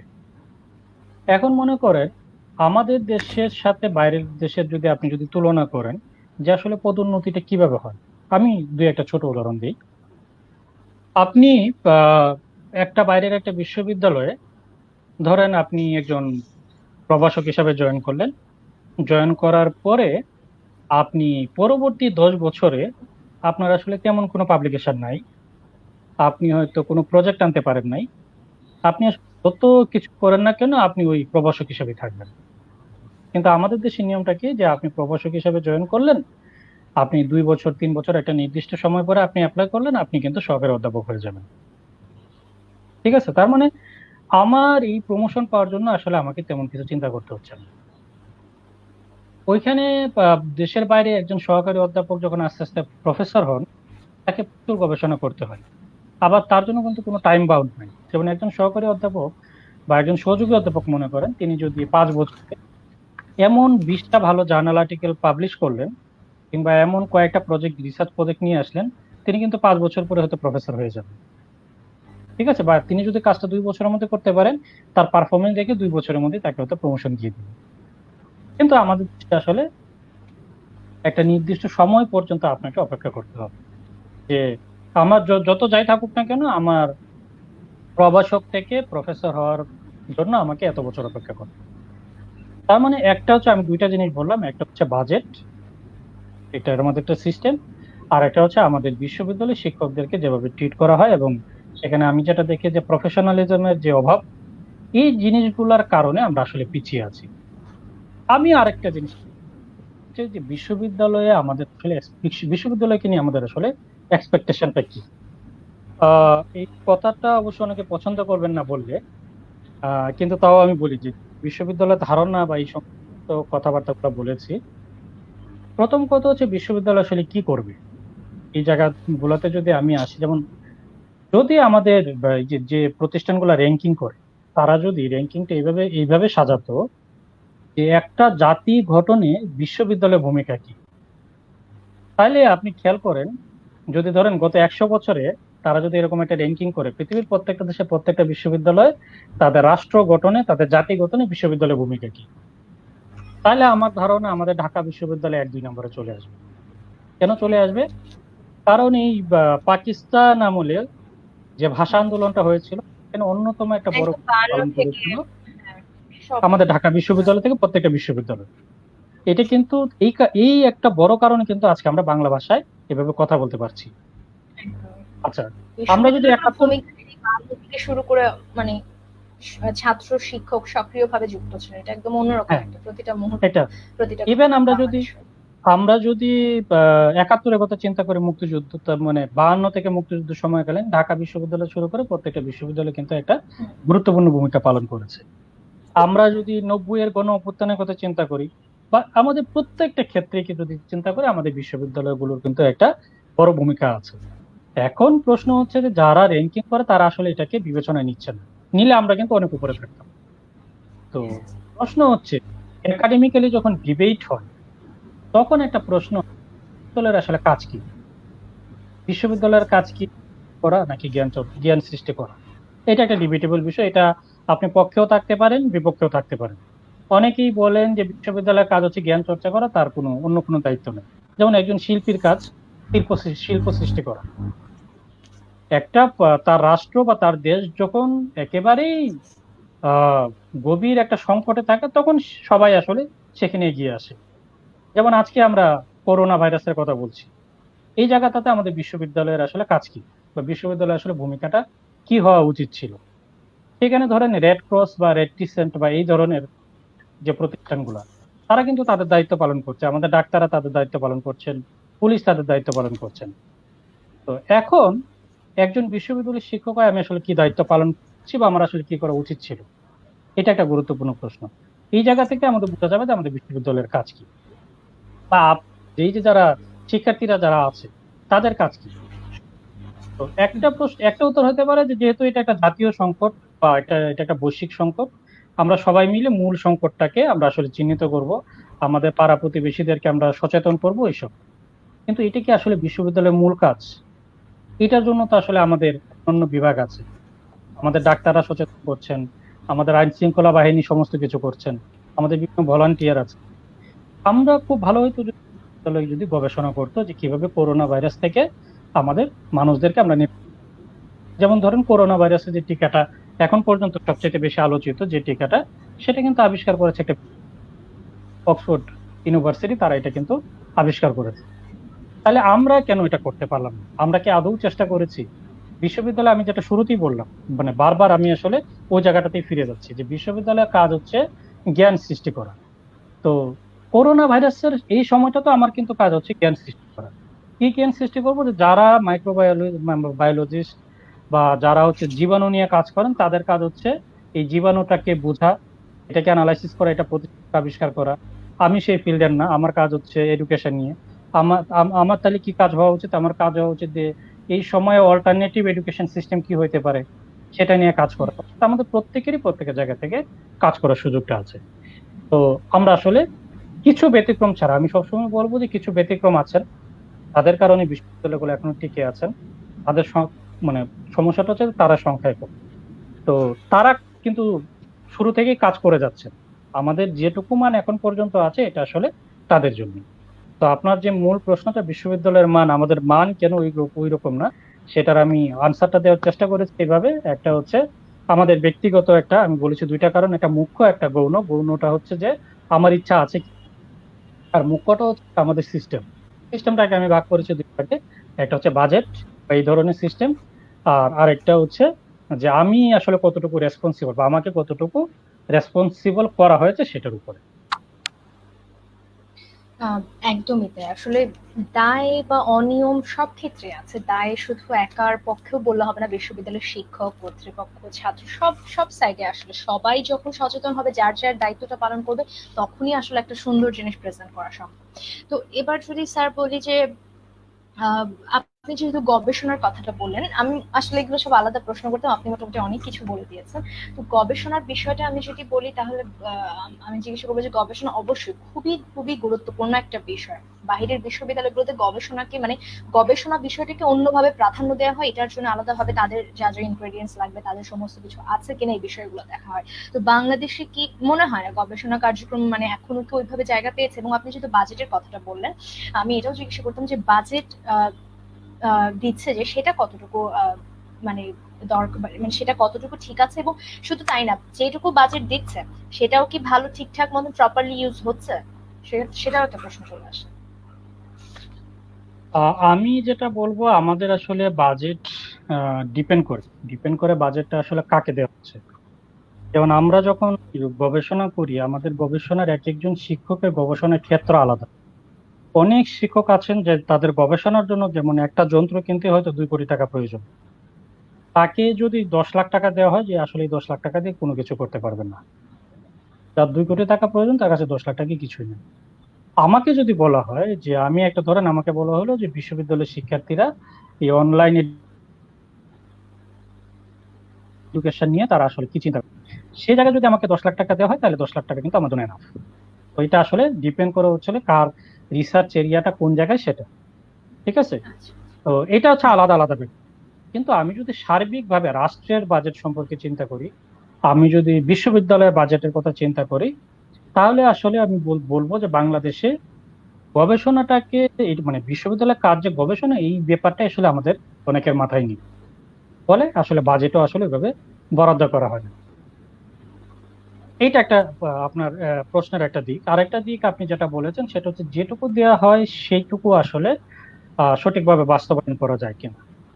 তো এইটা আসলে আমি সবার কথা ভেবে আসলে বলতে পারবো না। আমি যতটুকু আমার পর্যবেক্ষণ থেকে আমি যেটা দেখি, যে প্রত্যেকে আমরা যখন কোনো একটা গবেষণার জন্য আসলে যতটুকু বাজেট চাই, বাজেট আসলে আমরা তার চেয়ে কম পাই। যেমন ধরেন ঢাকা বিশ্ববিদ্যালয়ে হয়তো বছরে কত টাকা পায়, 800-900 কোটি টাকা। কিন্তু তার হয়তো দরকার হয়তো 1800 কোটি টাকা। রাজশাহী বিশ্ববিদ্যালয়ে বছরে দরকার হচ্ছে 600 কোটি টাকা, 700 কোটি টাকা, 1000 কোটি টাকা, পায় হচ্ছে 300-400 কোটি টাকা। তো আমি যখন একটা গবেষণার জন্য একটা যখন প্রপোজাল জমা দিই, হয়তো দেখা গেল আমি সেখানে লিখলাম যে এই গবেষণাটার জন্য আমার 100 টাকা দরকার। যিনি আমাকে বাজেট দিচ্ছেন তিনি আমাকে সবকিছু কেটে ছেটে 60 টাকা দিচ্ছেন। ওই 60 টাকা যে দিচ্ছেন, আমি যখন বাজেটে আবার বিভিন্ন কিছু খরচ করি, দেখা যাচ্ছে যে বিভিন্ন ট্যাক্স ভ্যাট দিতে গিয়ে ওইটা আসলে নেমে আসে 40 টাকায়। তখন যেটা হয় যে আমি শুধু ডেটা কালেকশনের খরচটা আসলে আমি করতে পারি, কিন্তু এটার জন্য যে আমার আনুষঙ্গিক, ধরেন এই একটা রিসার্চ করার জন্য তো আমাকে আসলে প্রচুর পড়ালেখা করতে হয়। আমি একটা বিদেশি একটা জার্নাল আমার দরকার, আমি সার্চ দিলাম, আমার একটা জার্নাল আসলো। এই জার্নালটা হয়তো এখন রিসেন্টলি যেটা হচ্ছে বিশ্ববিদ্যালয় এগুলো এই সুবিধাটা দিচ্ছে, কিন্তু অনেক সময় যেটা হয় যে জার্নালটা যেটা সেটা আমি করতে পারছি না। কিংবা এমনও হয়, ধরেন আমার সবকিছু ঠিক আছে, আমি একটা গবেষণা প্রবন্ধ তৈরি করলাম, এখন এটা আমি প্রকাশ করব। আমি একটা ভালো জার্নালে আমি এটা দিতে চাইলাম, আর সেখানে হয়তো কিছু জার্নাল প্রসেসিং ফি আছে। দেখা গেল যে আমি টাকার অভাবে সে জায়গায় দিতে পারছি না। অর্থাৎ বিভিন্ন ক্ষেত্রে যে খরচের যে জায়গাগুলো আছে, আমাদের কিন্তু আমরা যে পরিমাণ আসলে চাই সেই পরিমাণ আমরা আসলে পাই না। এটা আমি বললাম, এটা হচ্ছে অনেকের ব্যক্তিগত ক্ষেত্রে এটা দেখা যায়। আর রাষ্ট্রীয়ভাবে তো আমাদের বাজেটের অবস্থা খুবই করুণ। এটা আসলে বলার অপেক্ষায় রাখে না। একদমই। আহ, এবার যদি আমি আসি, বিশ্ববিদ্যালয়ের শিক্ষার্থীদের কিরকম নিরাপত্তা দিতে পারছে সে ব্যাপারটা আপনি কি বলবেন? হলের বিষয় চলে আসে বা রাজনৈতিক বিভিন্ন দিক থেকে, মানে শিক্ষার্থীরা কি নিরাপদ বিশ্ববিদ্যালয়ে? উম মানে সেটাও তো নিরাপদ একটা আসলে বিশ্ববিদ্যালয়ের দায়িত্ব, তার কাছে যারা পড়তে যাচ্ছে, আমরা যারা যাচ্ছি, হল বাসা ছেড়ে হলে থাকছি, তো ওই নিরাপত্তা দেয়াটা বা তার, মানে আমি নিরাপত্তা বলতে বোঝাচ্ছি যে একজন শিক্ষার্থী যা যা প্রয়োজন, তার একটা মানে শিক্ষা কার্যক্রম তার তার যে মেধা শক্তি সেটাকে কাজে লাগানোর জন্য, আমরা যদি হলের কথাই বলি, যে একটা হল প্রয়োজন, একটা ভালো মানে একটা সিট প্রয়োজন, যেখানে একটা শিক্ষার্থী তখনই কিন্তু ভালোভাবে পরের দিন ক্লাস করতে পারবে যখন কিনা সে আগের রাতটা ঠিক মতন ঘুমাতে পারবে, বা একটা ফলাফল ভালো হবে তখনই যখন কিনা সে অন্তত একটুখানি হলেও জায়গা পাবে, একটা পড়ার রুমে, রিডিং রুমে একটুখানি একটা সিট পাবে। তো ওই বিষয়গুলো কি দিতে পারছে সবাইকে না, এটা বিশ্ববিদ্যালয়? এটা এটা বলতে হবে যে আমাদের বিশ্ববিদ্যালয়গুলা শিক্ষার্থীদের জন্য যে পরিমাণ সুযোগ সৃষ্টি, আমি নিরাপত্তার জায়গায় আগে আমি এভাবে বলতে চাই যে ফ্যাসিলিটিস বা সুযোগ সুবিধা দেওয়া হুম হুম দরকার, এটা আসলে দিতে হুম পারছে না। ফ্যাসিলিটিস মধ্যে হুম অনেক কিছু ইনক্লুডেড। প্রথম কথা হচ্ছে যে আপনি আহ, আবাসিক বিশ্ববিদ্যালয়ে একটা শব্দ আছে, আবাসিক অনাবাসিক দুইটা শব্দ আছে। অর্থাৎ কিছু শিক্ষার্থীকে আপনি আবাসিক সুবিধা দিতে পারবেন, কিছু শিক্ষার্থীকে দিতে পারবেন না। তো হুম আপনি, আমি আবারও আমাদের কথায় কথায় আসলে মানে এটা এটা আসলে বাস্তবতা, যে প্রত্যেকটা কথায় আমাদের বাইরের বিশ্ববিদ্যালয়ের সাথে তুলনা করতে হয়। আপনি ধরেন বিশ্ববিদ্যালয়ে গেলেন, পড়তে যাচ্ছেন, এখানে আপনি ভর্তি হওয়ার পরে তারাই কিন্তু আপনাকে, আপনি কোথায় থাকবেন, থাকতে পারেন, আপনাকে সেই গাইডেন্স দেওয়া শুরু করবে। এবং সেই থাকাটা কিন্তু যেন তেন ভাবে থাকা না, এক রুমে 2 জন 3 জন 4 জন গাদাগাদি করে থাকা না। অর্থাৎ একজন শিক্ষার্থী হিসাবে আপনি আপনার যে কাজগুলা করার কথা, সেই কাজগুলা করার জন্য আপনার যথেষ্ট পরিবেশ আছে কিনা, সেটা নিশ্চিত করার জন্য যেরকম থাকার পরিবেশ দরকার সেটা তারা এনশিওর করতে চায়। আমাদের বাংলাদেশে আসলে এটা নাই। এটা যে কোনো বিশ্ববিদ্যালয়ের ক্ষেত্রে এটা প্রযোজ্য। কেন নাই সেটার আসলে অনেক উত্তর। প্রথম কথা হচ্ছে আমাদের জনসংখ্যা এত বেশি, আমাদের সীমা রিসোর্স এত কম, সেটা একটা পপুলার আনসার। আবার অনেকেই বা এটাও একটা বড় প্রশ্ন যে আমরা আসলে এই বিষয়গুলা অ্যাড্রেস করার জন্য যথেষ্ট মনোযোগী কেন, যে আমরা কি চাই যে আমাদের ছাত্রছাত্রীরা হলে ভালো থাকুক, আমাদের যে পরিমাণ টাকা আছে সেটার পুরোপুরি আমরা সদ্ব্যবহার করতে পারছি কিনা, আমাদের হলগুলাতে যে খাওয়া হয়, শিক্ষার্থীরা মেসে থাকে সেখানে তারা যেরকম খায়, শিক্ষার্থীরা যে লাইব্রেরিতে পড়ালেখা করতে যায় সেখানে তাদের বইয়ের সুযোগ সুবিধা, তারা সেখানে গিয়ে বসে পড়তে পারবে কিনা, এই যে বিভিন্ন ধরনের সুযোগ সুবিধা, সেগুলো আসলে আমরা কতটুকু দিতে পারছি, সেই জায়গা যদি বলি আমাদের অবস্থা খুবই খারাপ। ঠিক আছে, এইটা গেল একটা মানে শিক্ষার্থীদের, যেহেতু আপনি নিরাপত্তার কথা বলেছেন, আমি আবার এটার সাথে সুযোগ সুবিধা যোগ করে আমি কথাটা বললাম। এটা গেল একটা সাইড যে বিশ্ববিদ্যালয় আসলে দিতে পারছে না। এটা নিয়ে বিশ্ববিদ্যালয়ের দায় আছে, রাষ্ট্রেরও দায় আছে। বিশ্ববিদ্যালয় যখন জাতীয়, আপনি অবশ্যই জানেন যে বিশ্ববিদ্যালয় প্রতি বছর প্রত্যেকটা বিশ্ববিদ্যালয় সরকারের কাছে বা বিশ্ববিদ্যালয় মঞ্জুরি কমিশনের কাছে একটা বাজেট পাঠায় যে আমার এত টাকা লাগবে, কিন্তু এই এত টাকা কখনোই পায় না, অনেক কম টাকা পায়। ঠিক আছে, তো যদি সেই টাকাটা পেতো তাইলে হয়তো একটা কিছু করা যেত। আবার যদি বিশ্ববিদ্যালয় আন্তরিক হতো শিক্ষার্থীদের প্রতি তাহলে আসলে অনেক কিছু করা যেত। তো সমস্যাটা আসলে দুই দিক থেকে, এটা এটা এটা একটা ব্যাপার। দ্বিতীয় ব্যাপার হচ্ছে এখন ফিজিক্যাল ফেসিলিটিস, যেটা আমি একটু আগে যেটা বললাম, এর বাইরে অন্যান্য যে ফেসিলিটি, শিক্ষার্থীদের সুযোগ সুবিধা এবং নিরাপত্তা, কাজ, এই ব্যাপারে আমি আহ আমার ধারণা, আমি যে কথাটা বলবো তাতে শিক্ষার্থীরা হয়তো একটু মাইন্ড করতে পারেন, কিন্তু যেহেতু আমি শিক্ষার্থীদের এইভাবেই চিন্তা করি জুনিয়র স্কলার কিংবা গবেষক হিসেবে, তো সেই দৃষ্টিকোণ থেকে আমি কথাটা বলবো। সেটা হচ্ছে যে বিশ্ববিদ্যালয়ে আসার পরে শিক্ষার্থী তিনি কতটুকু নিজের কাজ, নিজের পড়ালেখা থাকে, এটা একটা প্রশ্ন। ধরেন আপনি জাস্ট আমি অন্যভাবে একটা উদাহরণ দিই। আপনি যদি ধরেন ইউরোপিয়ান একটা কান্ট্রি নেদারল্যান্ডসে আপনি যদি যান, সেখানে আপনি যখন পড়ালেখা করবেন, ধরেন আপনি ভর্তি হয়েছেন হচ্ছে মাস্টার্সে, সেখানে আপনার কাছ থেকে এক্সপেক্ট করা হবে যে আপনি 40 ঘন্টা টাইম দিবেন সপ্তাহে। তার মানে আপনি দিনে 8 ঘন্টা এবং সপ্তাহে 5 দিন, সর্বমোট আপনি 40 ঘন্টা পড়ালেখায় আপনি সময় দিবেন। তো সেটা তো আসলে সারা বিশ্বের যে কোনো বিশ্ববিদ্যালয় শিক্ষার্থীর জন্য প্রযোজ্য। একজন শিক্ষার্থী যখন বিশ্ববিদ্যালয়ে আসেন তখন তিনি কিন্তু, আমরা যেটাকে বলি পূর্ণবয়স্ক মানুষ বা একজন অ্যাডাল্ট পার্সন, তিনি কিন্তু একজন অ্যাডাল্ট পার্সন।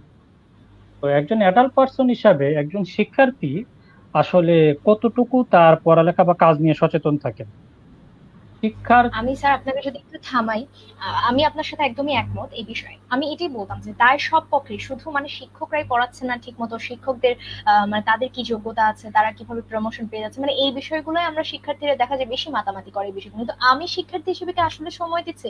যেটুকুই পড়াচ্ছেন, যেটুকুই আমার পিছনে খরচ করছেন, যাই বাজেট দিচ্ছেন, আমি কি সেটা প্রপার ইউজ করছি, সেটাও একটা বিষয়। এবং নূরে আলম সিদ্দিক একজন আপনাকে কমেন্ট করেছেন, যে জিজ্ঞাসা করেছেন যে বিশ্ববিদ্যালয়ের শিক্ষার মান উন্নয়নে শিক্ষার্থীদের ভূমিকা নিয়ে কথা বলতে, যেটা আপনি এখন বলছিলেন এই কমেন্টে। আমি এই জন্য ওনাকেও মানে যে আমরা এই কমেন্টে উত্তর দিচ্ছি বলতে গেলে, যে আসলে এটাই যে শিক্ষার্থীরাও কি আমরা আমরা আমাদের সাইড থেকে কি কিছু করছি, মানে যেটুকু দেওয়ার দিচ্ছি, শুধু যে এক পক্ষেরই দোষ, ব্যাপারটা তো তা না।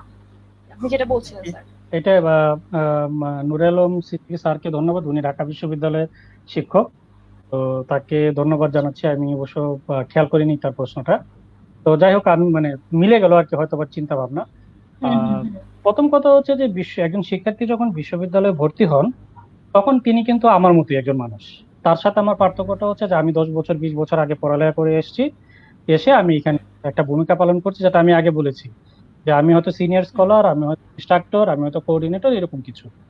একজন শিক্ষার্থী তো জুনিয়র স্কলার, তিনি গবেষক, এরকম। কিন্তু তার মানে হচ্ছে তার কাজ হচ্ছে যে একটা নিয়মিত লেখাপড়া করা, নিয়মিত গবেষণা করা, নিয়মিত লাইব্রেরিতে যাওয়া। আপনি মানে আমি যে কারণে এই প্রসঙ্গটা নিয়ে আসলাম, ধরেন আপনি লাইব্রেরিতে গেলেন, কি একটা বই খুঁজলেন, সেই বইটা আপনি পেলেন না। ডিপার্টমেন্টের আরো 20 জন শিক্ষার্থী গেলেন আজকে, পরের দিন আরো 30 জন গেলেন, প্রত্যেকেই গিয়ে লাইব্রেরিতে গিয়ে বইটা খুঁজবেন, এই বইটা যখন পাওয়া যাবে না, আপনারা সবাই যখন বলবেন যে আমার এই বইটা দরকার, তখন আসলে বিশ্ববিদ্যালয় বাধ্য কোনো না কোনো ভাবে এই বইটা ম্যানেজ করতে। সুতরাং যে সুযোগ হুম, সুবিধা এবং নিরাপত্তা প্রশ্নটা, আমি যে কারণে উদাহরণটা নিয়ে আসছি, যে আমাদের বাংলাদেশের অবস্থা তো আমরা আমরা তো ঠিক যেটাকে আমরা কল্যাণ রাষ্ট্র, আদর্শ রাষ্ট্র, ওই জায়গাতে আমরা নাই। আমার যেটা দরকার সেটা যদি আমি আসলে ঠিক মতো না চাইতে পারি, তাহলে আসলে আমাদের কোনো উন্নতি আসলে ওইভাবে হবে না। চাওয়াটা শিক্ষকের পর্যায় থেকে যেমন হইতে হবে, যেমন আমাকে রেগুলার চাইতে হবে, যেমন গবেষণা বাজেট আমার দরকার, ঠিক একইভাবে শিক্ষার্থীদেরকে তাদের কি কি দরকার সেটা তাদের চাইতে সংশ্লিষ্ট হবে। কর্তৃপক্ষের কাছে চাইতে হবে। অর্থাৎ এই মানের প্রসঙ্গটা যখন আমরা এই জায়গায় সুযোগ সুবিধার যখন প্রসঙ্গটা আসে, তখন আসলে এটা আসলে আমাদের শিক্ষক শিক্ষার্থী উভয়েরই আসলে এটা দায়ী। হুম। আহ, একদমই তাই, শিক্ষার্থীদেরও নৈতিক কিছু দায়িত্ব আছে। শুধু আমি আরেকজনের উপর আসলে বলে দিব যে শিক্ষক ভালো করে পড়াচ্ছেন না বা শিক্ষক কি যোগ্যতা নিয়ে আসে, সেটা আসলে অনেক বড় কথা। সেগুলোতে আমরা না বলে আমি কতটুকু আসলে, মানে যেটা বারবার আসলে চলেই আসে, এক কথা যদি বলি, সবাই যখন যে কোনো কাজে দুই পক্ষ বা সব সাইডে যখন আসলে যার যার মানে 100% দিবে, তখন জিনিসটা এমনিতেই সুন্দর হয়ে যাবে। তো ব্যাপারটা ওরকমই। এবার যদি বলি যে সামাজিক কর্মকাণ্ডের সাথে কতটুকু যুক্ত থাকা প্রয়োজন বলে আপনি মনে করেন শিক্ষার্থীদের? যেহেতু আপনি নিজেও যেটা বলছিলেন, ছাত্র জীবন থেকে আপনি সাংস্কৃতিক কর্মকাণ্ড মানে লেখালেখি বা অন্যান্য জিনিসের সাথে যুক্ত ছিলেন, তো শিক্ষার্থীদের কতটুকু সংস্কৃতির সাথে শিক্ষার্থীদের আসলে মূল কাজটা বজায় রেখে বিভিন্ন কাজের সাথে জড়িত থাকা অবশ্যই প্রয়োজন। আমি এই ক্ষেত্রে আমাদের জাফর ইকবাল স্যারের একটা উক্তি, যেটা আমি পছন্দ করি, সেটা একটু বলতে চাই। তিনি কি বলেন, তিনি তিনি সবসময় একটা কথা বলেন যে পড়ালেখাটাকে যদি আমরা ওয়ান হিসাবে চিহ্নিত করি বা এক বলি, তাহলে আমার অন্যান্য কাজকর্ম প্রত্যেকটাকে আমি শূন্য হিসাবে ধরতে পারি। যেমন আমি যদি ভালো ফুটবল খেলতে পারি, তাহলে এটা একটা শূন্য। আমি যদি ভালো গান গাইতে পারি, এটা একটা শূন্য। ঠিক আছে, আমি এরকম যদি 10টা কাজ করতে পারি, 10টা শূন্য। এখন প্রশ্ন হচ্ছে, আমার পড়ালেখাটা যদি ঠিক থাকে তাহলে আমি এক লিখবো, এবং আমার যদি 10টা শূন্য থাকে আমি একের পরে 10টা শূন্য বসাবো। এটা অনেক একটা বড় ব্যাপার। কিন্তু আমি যদি পড়ালেখাটা ঠিক না থাকে, আমার যদি এক যদি না থাকে, আমার 10টা কেন, শত শত শূন্য সবগুলাই হলেও ফেক, আসলে কোনো লাভ নেই, কাজে দেবে না সেটাই। কাজে দিবেন। একটা বিশ্ববিদ্যালয়ের কাজ তো যেটা বললাম, যে বিশ্ববিদ্যালয়ের ছেলে মেয়েরা যখন বাইরে বসে আড্ডা দেয়, সেটা কিন্তু পড়ালেখা। ক্লাসরুমেই যে সব হুম, পড়ালেখা তা কিন্তু না, বিশ্ববিদ্যালয়ের শিক্ষার্থীরা যখন একটা গান গায়, তারা যখন ফুটবল খেলে, তারা যখন দাবা খেলে, তারা যখন বিতর্ক করে, প্রত্যেকটাই কিন্তু খুব উপকারী। এবং আমরা একটা টার্ম আমরা সবাই জানি, কো কারিকুলার অ্যাক্টিভিটিস, সহ হুম, পাঠক্রমিক শিক্ষাক্রম যেটা আমরা বলি। এই সহ পাঠক্রমিক শিক্ষাক্রমে কিন্তু একটা গুরুত্ব আছে, এবং এটা শুধু এটা সব সব ক্ষেত্রে, এটা দুই দুই ক্ষেত্রে এটা গুরুত্ব।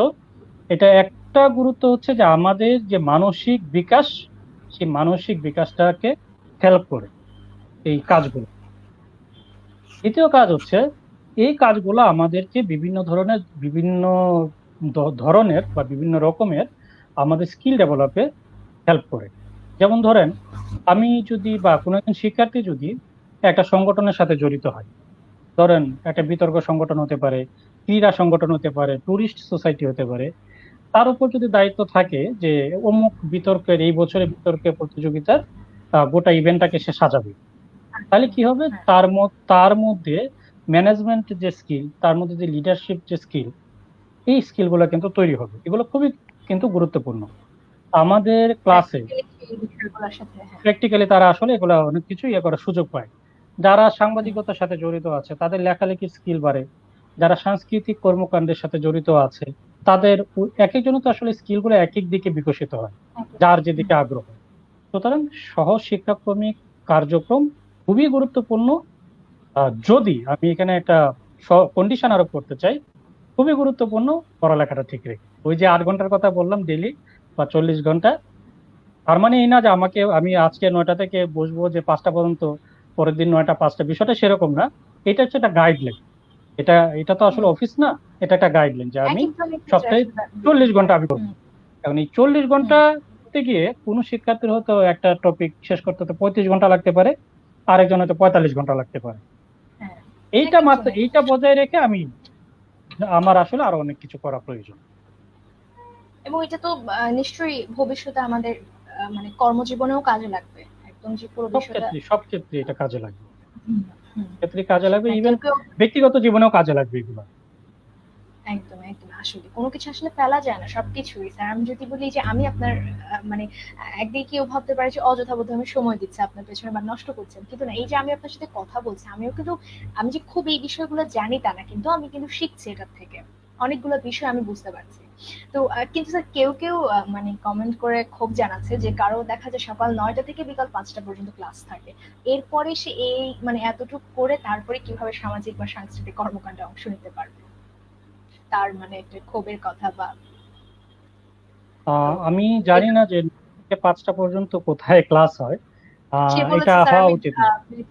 ভেটেরিনারি বিভাগে পড়াশোনা করি, সারাদিন সকাল 9টা থেকে বিকাল 5টা পর্যন্ত ক্লাস করে অন্যান্য সামাজিক কর্মকাণ্ডে কিভাবে অংশ নেব? আচ্ছা, যদি সেটা হয়, আমি আসলে তাদের বিভাগ সম্পর্কে আমার ওইভাবে জ্ঞান নেই, সো আমি এটা ওইভাবে কমেন্ট করছি না। যেটা হয় যে হ্যাঁ। আমাদের একেবারে প্রাথমিক থেকে শুরু করে উচ্চ শিক্ষা পর্যন্ত আমাদের শিক্ষার্থীরা কোথায় কতটুকু সময় দিবে আপনি খেয়াল করবেন যে প্রাথমিকে কিন্তু ছেলে মেয়েরা 9টা থেকে 5টা পর্যন্ত পড়ালেখা করে না। একেবারে আমরা যদি ক্লাস ওয়ানে যাই, তারা স্কুলে যায় হচ্ছে 1 ঘন্টা 2 ঘন্টার জন্য। এবং আস্তে হুম। আস্তে আমরা যত বড় হই আমাদের আসলে টাইমটা তত বাড়তে থাকে। বাড়তে তো থাকে। এই যে 8 ঘন্টা, এটা আমি একটু আগে বললাম এটা গাইডলাইন। এই 8 ঘন্টা কিন্তু শুধু ক্লাস করার জন্য না। ঠিক আছে, আমার কথায় যদি আবার এইভাবে কেউ চিন্তা করে এটা ভুল আর কি, বা আমি হয়তো বোঝাতে ব্যর্থ হুম। হচ্ছি। 9টা থেকে 5টা আসলে ক্লাস করার জন্য না। 9টা থেকে 5টা হচ্ছে আমার স্টাডি টাইম। মানে আর হুম। 9টা থেকে 5টা এইভাবে বলা ঠিক না, এক একজন এক এক সময় পড়ে। মানে আট হ্যাঁ। ঘন্টা এইভাবে ধরে আমার পড়ালেখার সময়। এই পড়ালেখার মধ্যে আমি কি হুম। করব? এই পড়ালেখার মধ্যে আমি ক্লাস করব, এই পড়ালেখার মধ্যে আমি লাইব্রেরিতে বসবো, এই পড়ালেখার মধ্যে আমি নিজে নিজে পড়বো। অর্থাৎ সবকিছু কিন্তু এর মধ্যে ইম্পর্টেন্ট। কোনো শিক্ষার্থী যদি এইভাবে 9টা থেকে 5টা পর্যন্ত ক্লাসই যদি করে, তাইলে আসলে তার জন্য এটা খুবই ডিফিকাল্ট। কারণ প্রত্যেকটা শিক্ষার্থীরই পড়ালেখার পাশাপাশি পর্যাপ্ত বিশ্রামের প্রয়োজন। বিশ্রাম বলতে হ্যাঁ। দুই ধরনের। একটা হচ্ছে 8 ঘন্টা ঘুমের প্রয়োজন, আর একটা হচ্ছে তার জন্য বিনোদন প্রয়োজন। ঠিক আছে, বিনোদন বিভিন্নভাবে হইতে পারে। শিক্ষার্থী আহ যদি এরকম হয় যে বিনোদনটাকে তিনি তার কাজের সাথে মিলিয়ে নিতে পারেন, তাহলে এটা ভালো। কিন্তু এটা আসলে ডিপেন্ড করে এক একজনের বিনোদন এক এক রকম। কেউ টেলিভিশন দেখে বিনোদন পান, কেউ হয়তো গান গেয়ে বিনোদন পান। এখন একজন শিক্ষার্থী সে যদি গান গেয়ে তিনি যদি একই সাথে তার সব পাঠ্যক্রমিক কার্যক্রম পরিচালনা করতে পারেন, তাহলে খুবই ভালো। কিন্তু এটা আসলে তার জন্য একটা প্রেশার হয়ে যেতে পারে। তো আমি আসলে ঠিক শিওর না যে আপনি 9টা থেকে 5টার যে উদাহরণটা বললেন, সেটা যদি সারাদিন ক্লাস হয়, তাহলে এটা আসলে শিক্ষার্থীর জন্য প্রেশার, এবং তার জন্য আসলে কোনো কিছু করা আসলেই ডিফিকাল্ট। আহ, এবার যদি আসি স্যার, সবশেষ আমরা আসলে অনেক না বললাম, অনেক কিছু পিছিয়ে আছে, যাই হোক, কিন্তু এই যে আছে এবং এটা থেকে কিভাবে উত্তরণ করা যায়, আপনার মতামত কি? আপনি কি করবেন? কোন কোন বিষয়গুলো আসলে আমাদের দেখা উচিত? আম, এইটা তো আসলে সংক্ষেপে বলা মুশকিল। আমি আসলে কয়েকটা নির্দিষ্ট মানে বড় কয়েকটা পয়েন্টের উপর আমি একটু গুরুত্ব দিই। সেটা হচ্ছে আমি বলবো যে আমাদের বর্তমান অবস্থাকে উত্তরণের জন্য একটা প্রধান দায় দায় এবং দায়িত্ব, আমি দুইটা আলাদা আলাদাভাবে ব্যবহার করছি। একটা হচ্ছে দায় এবং একটা হচ্ছে দায়িত্ব। এই দুইটা দায় হচ্ছে রাষ্ট্রের। রাষ্ট্রকে বুঝতে হবে যে একটা বিশ্ববিদ্যালয় কিভাবে চলে, বিশ্ববিদ্যালয়ের কাছ থেকে কি প্রত্যাশা করা উচিত, সেই বিষয়গুলো আসলে ক্লিয়ার হতে হবে। পাবলিক বিশ্ববিদ্যালয় যা বলবে, বেসরকারি প্রাইভেট বিশ্ববিদ্যালয় যা বলবে, তারা আসলে জ্ঞানের উপর ভিত্তি করে বলবে। ঠিক আছে, তো রাষ্ট্রের ওই এক্সপেকটেশন এবং এই এক্সপেকটেশন অনুযায়ী তাদের জন্য বরাদ্দ, এটা খুব গুরুত্বপূর্ণ। আর একটা হচ্ছে দায়িত্ব। দায়িত্ব আমাদের শিক্ষকের দায়িত্ব, আমাদের শিক্ষার্থীদের দায়িত্ব। আমি যেহেতু একটা বিশ্ববিদ্যালয়ে কাজ করছি, আমার নির্দিষ্ট কিছু দায়িত্ব আছে। এই দায়িত্বগুলো আমি পালন করছি কিনা এটা একটা বড় ব্যাপার। আমাদের শিক্ষার্থীরা তাদের কিছু দায়িত্ব আছে, তারা সেই কাজগুলো পালন করছে কিনা। আমি ধরেন এভাবে যদি চিন্তা করি যে আমি প্রতিদিন প্রস্তুতি নিয়ে ক্লাসে গেলাম, যা যা করার সবই করলাম, কিন্তু আমার শিক্ষার্থীরা কিছুই করলো না, তাহলে কিন্তু আমি যতই দায়িত্ব পালন করি না কেন, তাতে কোনো লাভ হবে না। আবার যদি উল্টাটা হয়, আমার শিক্ষার্থীরা আমার কাছ থেকে শোনার জন্য প্রচুর পড়ালেখা করে আসলো, তারা পড়ালেখার জন্য রেডি, সবকিছু করতে রেডি, আমি গেলাম গিয়ে গল্প গুজব করে চলে আসলাম। ঠিক আছে, তো তাতেও কিন্তু আসলে কোনো লাভ হবে না।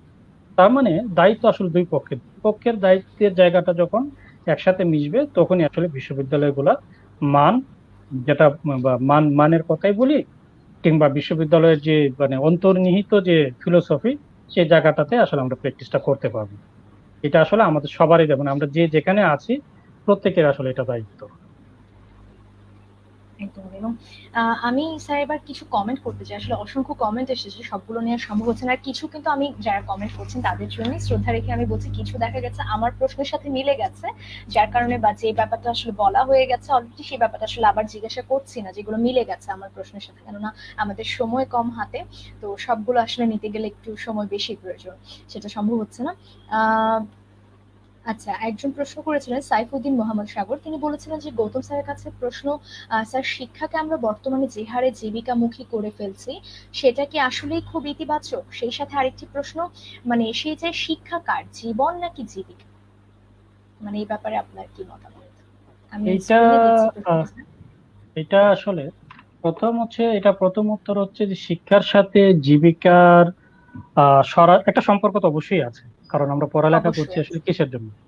যেমন হুম। আমরা একজন একজন শিক্ষার্থী যদি ঠিক মানে ঠিকভাবে মানে যে কথাটা বলছি সেটার সাথে কিন্তু তার জীবিকাটা ইনবিল্ট। চলে আসে। শিক্ষার্থী যখন জিনিসগুলো শিখবে সেটার সাথে কিন্তু ইনবিল্ট। সুতরাং জীবন এবং জীবিকাকে আসলে ঠিক স্পেসিফিক্যালি কি দুইটা আলাদা করব, যে একটা এই ভাগে একটা ওই ভাগে, বিষয়টা আসলে সেরকম না। কিন্তু বিষয়টা যদি ফোকাসটা এরকম হয় যে আমি পড়ালেখা করছি চাকরি পাওয়ার জন্য, যদি ওনার প্রশ্নটা যদি এরকম হয়, তাহলে আমি বলবো যে না, বিশ্ববিদ্যালয় শিক্ষার মূল ফিলোসফি এটা না যে আমি পড়ালেখা করছি একটা চাকরি পাওয়ার জন্য।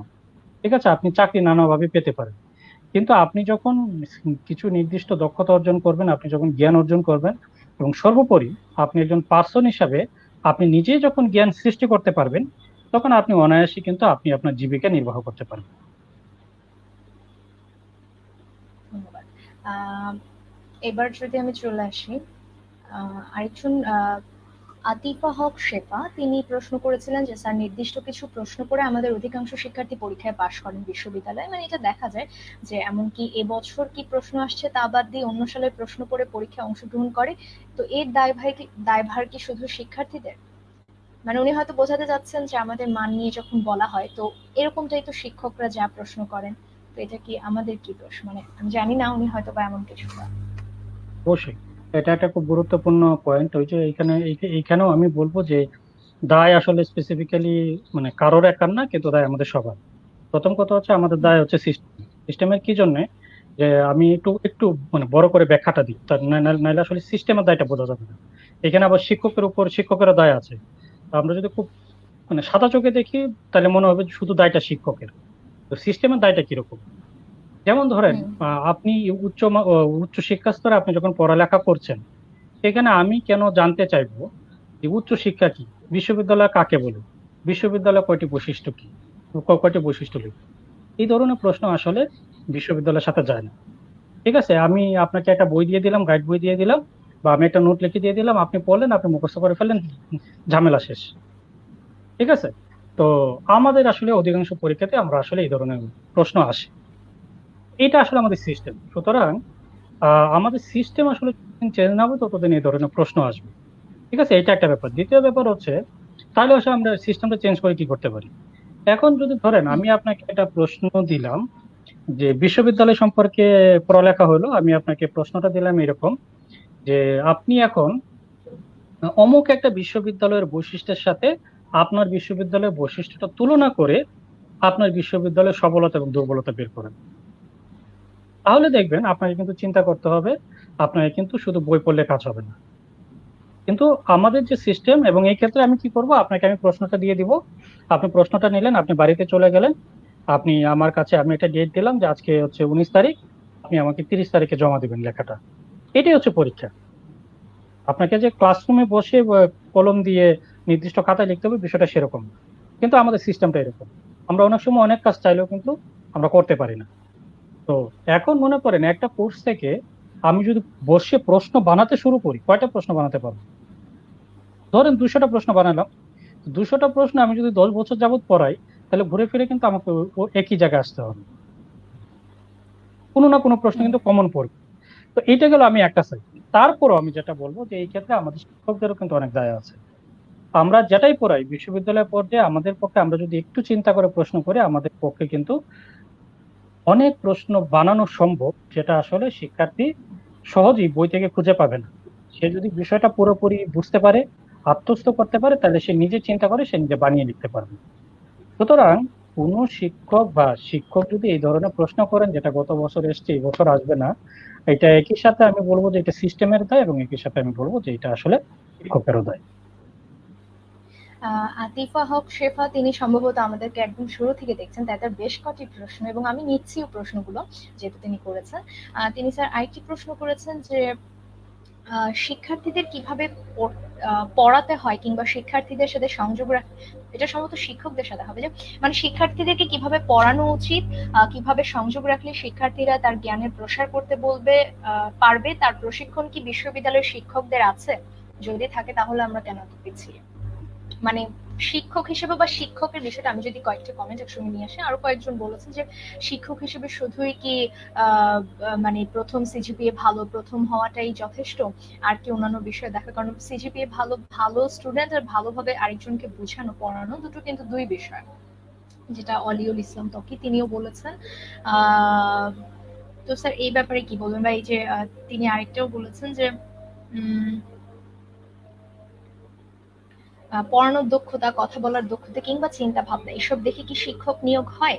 মানে সিজিপিএ ভালো আর ভালো পড়াতে পারা কিন্তু এক না।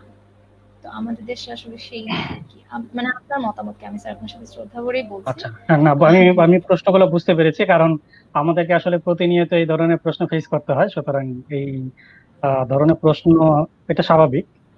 কারণ হচ্ছে যে বাংলাদেশের বিশ্ববিদ্যালয় পর্যায়ে যে শিক্ষক নিয়োগ হয় সেটা নিয়ে তো আসলে প্রচুর কথাবার্তা হয়, অনেকেই কথাবার্তা, ইভেন আমরা শিক্ষকরাও কথাবার্তা বলি।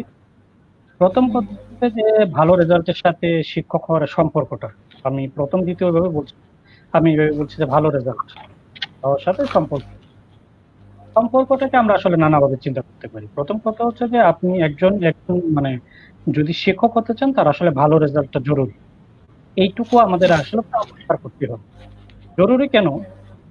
মানে একজন শিক্ষকের আসলে বিভিন্ন ধরনের গুণাবলী থাকতে হয়। তার মধ্যে একটা হচ্ছে কন্টেন্ট নলেজ বা বিষয়বস্তু সম্পর্কে জ্ঞান। বিষয়বস্তু সম্পর্কে জ্ঞানের জন্য আসলে ভালো রেজাল্ট, এটা যেহেতু আমাদের মূল্যায়নের তো একটা সিস্টেম আছে, এবং সেভাবেই আসলে আমরা যাচাই করি যে একজনের বিষয়বস্তুর জ্ঞান কতটুকু হতে পারে। আমরা সেই মূল্যায়ন সম্পর্কে আমরা প্রশ্ন করতে পারি, সেটা ভিন্ন বিতর্কের বিষয়। কিন্তু আমরা যেহেতু এইভাবে মূল্যায়ন করি, সুতরাং এই দিক থেকে আমরা হয়তো বুঝতে পারি যে একজন শিক্ষক বা একজন শিক্ষার্থী যখন 4 বছর একটানা পড়ালেখা করে, অনার্সে মাস্টার্সে যখন 1 বছর পড়ালেখা করে, তার মানে হচ্ছে এই 5 বছর যাবত তার ভালো রেজাল্ট, আসলে সে পুরোটা সময় আসলে মুখস্থ করে পারবে না। তার মধ্যে কিছু না কিছু এমন কিছু গুণাবলী আছে যেটা কন্টেন্ট রিলেটেড, সেটা আসলে শিক্ষক হওয়ার ক্ষেত্রে তাকে হেল্প করবে। তবে অবশ্যই এটা একমাত্র ক্রাইটেরিয়া না। কারণ হচ্ছে ক্রাইটেরিয়া না কেন? ধরেন একজন খুব ভালো রেজাল্ট করলেন, কিন্তু তার শিক্ষকতার প্রতি আগ্রহ নেই, এটা কিন্তু একটা খুব গুরুত্বপূর্ণ বিষয়। তার কিন্তু আগ্রহ যদি না থাকে, তিনি আসলে একজন ভালো শিক্ষক হতে পারবেন না। আচ্ছা, একজনের খুব ভালো ফলাফল আছে, কিন্তু তিনি আসলে পরিশ্রম করতে পছন্দ করেন না, তিনি আসলে একজন ভালো শিক্ষক হতে পারবেন না। কারণ একজন শিক্ষক তিনি ক্লাসে যাওয়ার আগে, তা অনেক শিক্ষক আছেন 2 ঘন্টা 3 ঘন্টা পড়ালেখা করে যান। এই এই যে মানসিকতা, সেটা যদি না থাকে, একজন ভালো শিক্ষক হতে পারবেন না। সুতরাং কেউ যদি মনে করেন যে ভালো একটা ক্লাসে ফার্স্ট হলেন, তিনি ফার্স্ট হওয়া মানেই যে ভালো শিক্ষক হয়ে যাবেন, এখন প্রশ্ন হচ্ছে যে যখন এটা নিয়োগ দেওয়া হয়, তখন আসলে কিভাবে আমরা একজন ভালো শিক্ষক বুঝতে পারবো? এটা কিন্তু একটা গুরুত্বপূর্ণ প্রশ্ন। তো ধরেন 20 জন যদি অ্যাপ্লাই করে, তাহলে আপনি অনায়াসে সেখান থেকে প্রথম 10 জনকে আপনি রাখতে পারেন, যে দ্বারা আপনি ধরে নিলেন যে রেজাল্টের ভিত্তিতে তারা সব থেকে শিক্ষক হওয়ার যোগ্য।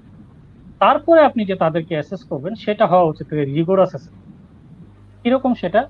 তাদের কাছ থেকে আপনি তার প্ল্যান জানতে চাইবেন, তিনি আসলে শিক্ষক হিসেবে হয়ে কি করতে চান, তিনি কিভাবে পড়ালেখা করাতে পছন্দ করেন, তিনি বিশ্ববিদ্যালয় সম্পর্কে তিনি কিভাবে ভাবেন, ঠিক আছে, তিনি কিভাবে শিক্ষার্থীদের সাথে মিশতে পারবেন, তিনি শিক্ষার্থীদের জন্য নতুন কি তৈরি করতে পারবেন। ইভেন তাকে আমরা যেটা করা উচিত শিক্ষার্থীদের সামনে, এটা 1 দিন 2 দিনের ক্লাস না, তাকে হয়তো একটা সপ্তাহ তাকে এক ক্লাস ছেড়ে দেওয়া হলো, সেখান থেকে বোঝার চেষ্টা করো যে তিনি কমিউনিকেট করতে পারছেন কিনা। এই যে ধরেন এতগুলা বিষয়, এতগুলা চেকলিস্টে আমি যদি এতগুলা বিষয় ধরি, সেখান থেকে আসলে বোঝা সম্ভব যে একজন ভালো শিক্ষক হতে পারবেন কিনা। তখন হয়তো দেখা যাবে যে ক্লাসে প্রথম হয়েছেন, তার তুলনায় যিনি ক্লাসে দ্বিতীয় হয়েছেন তিনি হয়তো একজন ভালো শিক্ষক হতে পারবেন। কিন্তু তারপর এটা বলা যায় যে এটা আসলে গ্যারান্টি দিতে না। আজকে আমি শিক্ষক হওয়ার জন্য আমার সমস্ত ইফোর্ট আমি দিলাম, দিয়ে আমি শিক্ষক হয়ে গেলাম। হওয়ার পরে যদি, যেটা আমি একটু আগে বললাম, যে আমি 5 বছর 10 বছর চাকরি করলে আমি পরবর্তী স্তরে প্রমোশন পাবো, তাহলে আমি এত ইফোর্ট কেন দিব? তার মানে এখানে একটা মোটিভেশনের ব্যাপার আছে, যেটা আমি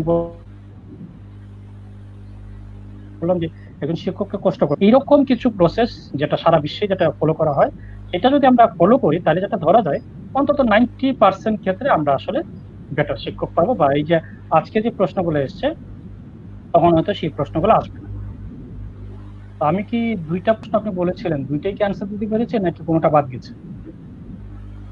হ্যাঁ, শিক্ষকদের বিষয়ে মানে কয়েকজন আসলে একই ধরনের প্রশ্ন করেছে, যার কারণে একটা একটা করে সময় চলে যায়। তো আমি একসাথে মোটামুটি আনলাম যে শিক্ষকদের বিষয়টাই, যে শিক্ষকদের পড়াতে পারা এই বিষয়ে, এবং সম্ভবত আরেকটা ছিল একটা, আচ্ছা, শিক্ষার্থীদের ওই যে শিক্ষকদের কোনো প্রশিক্ষণ দেবার বিষয়টা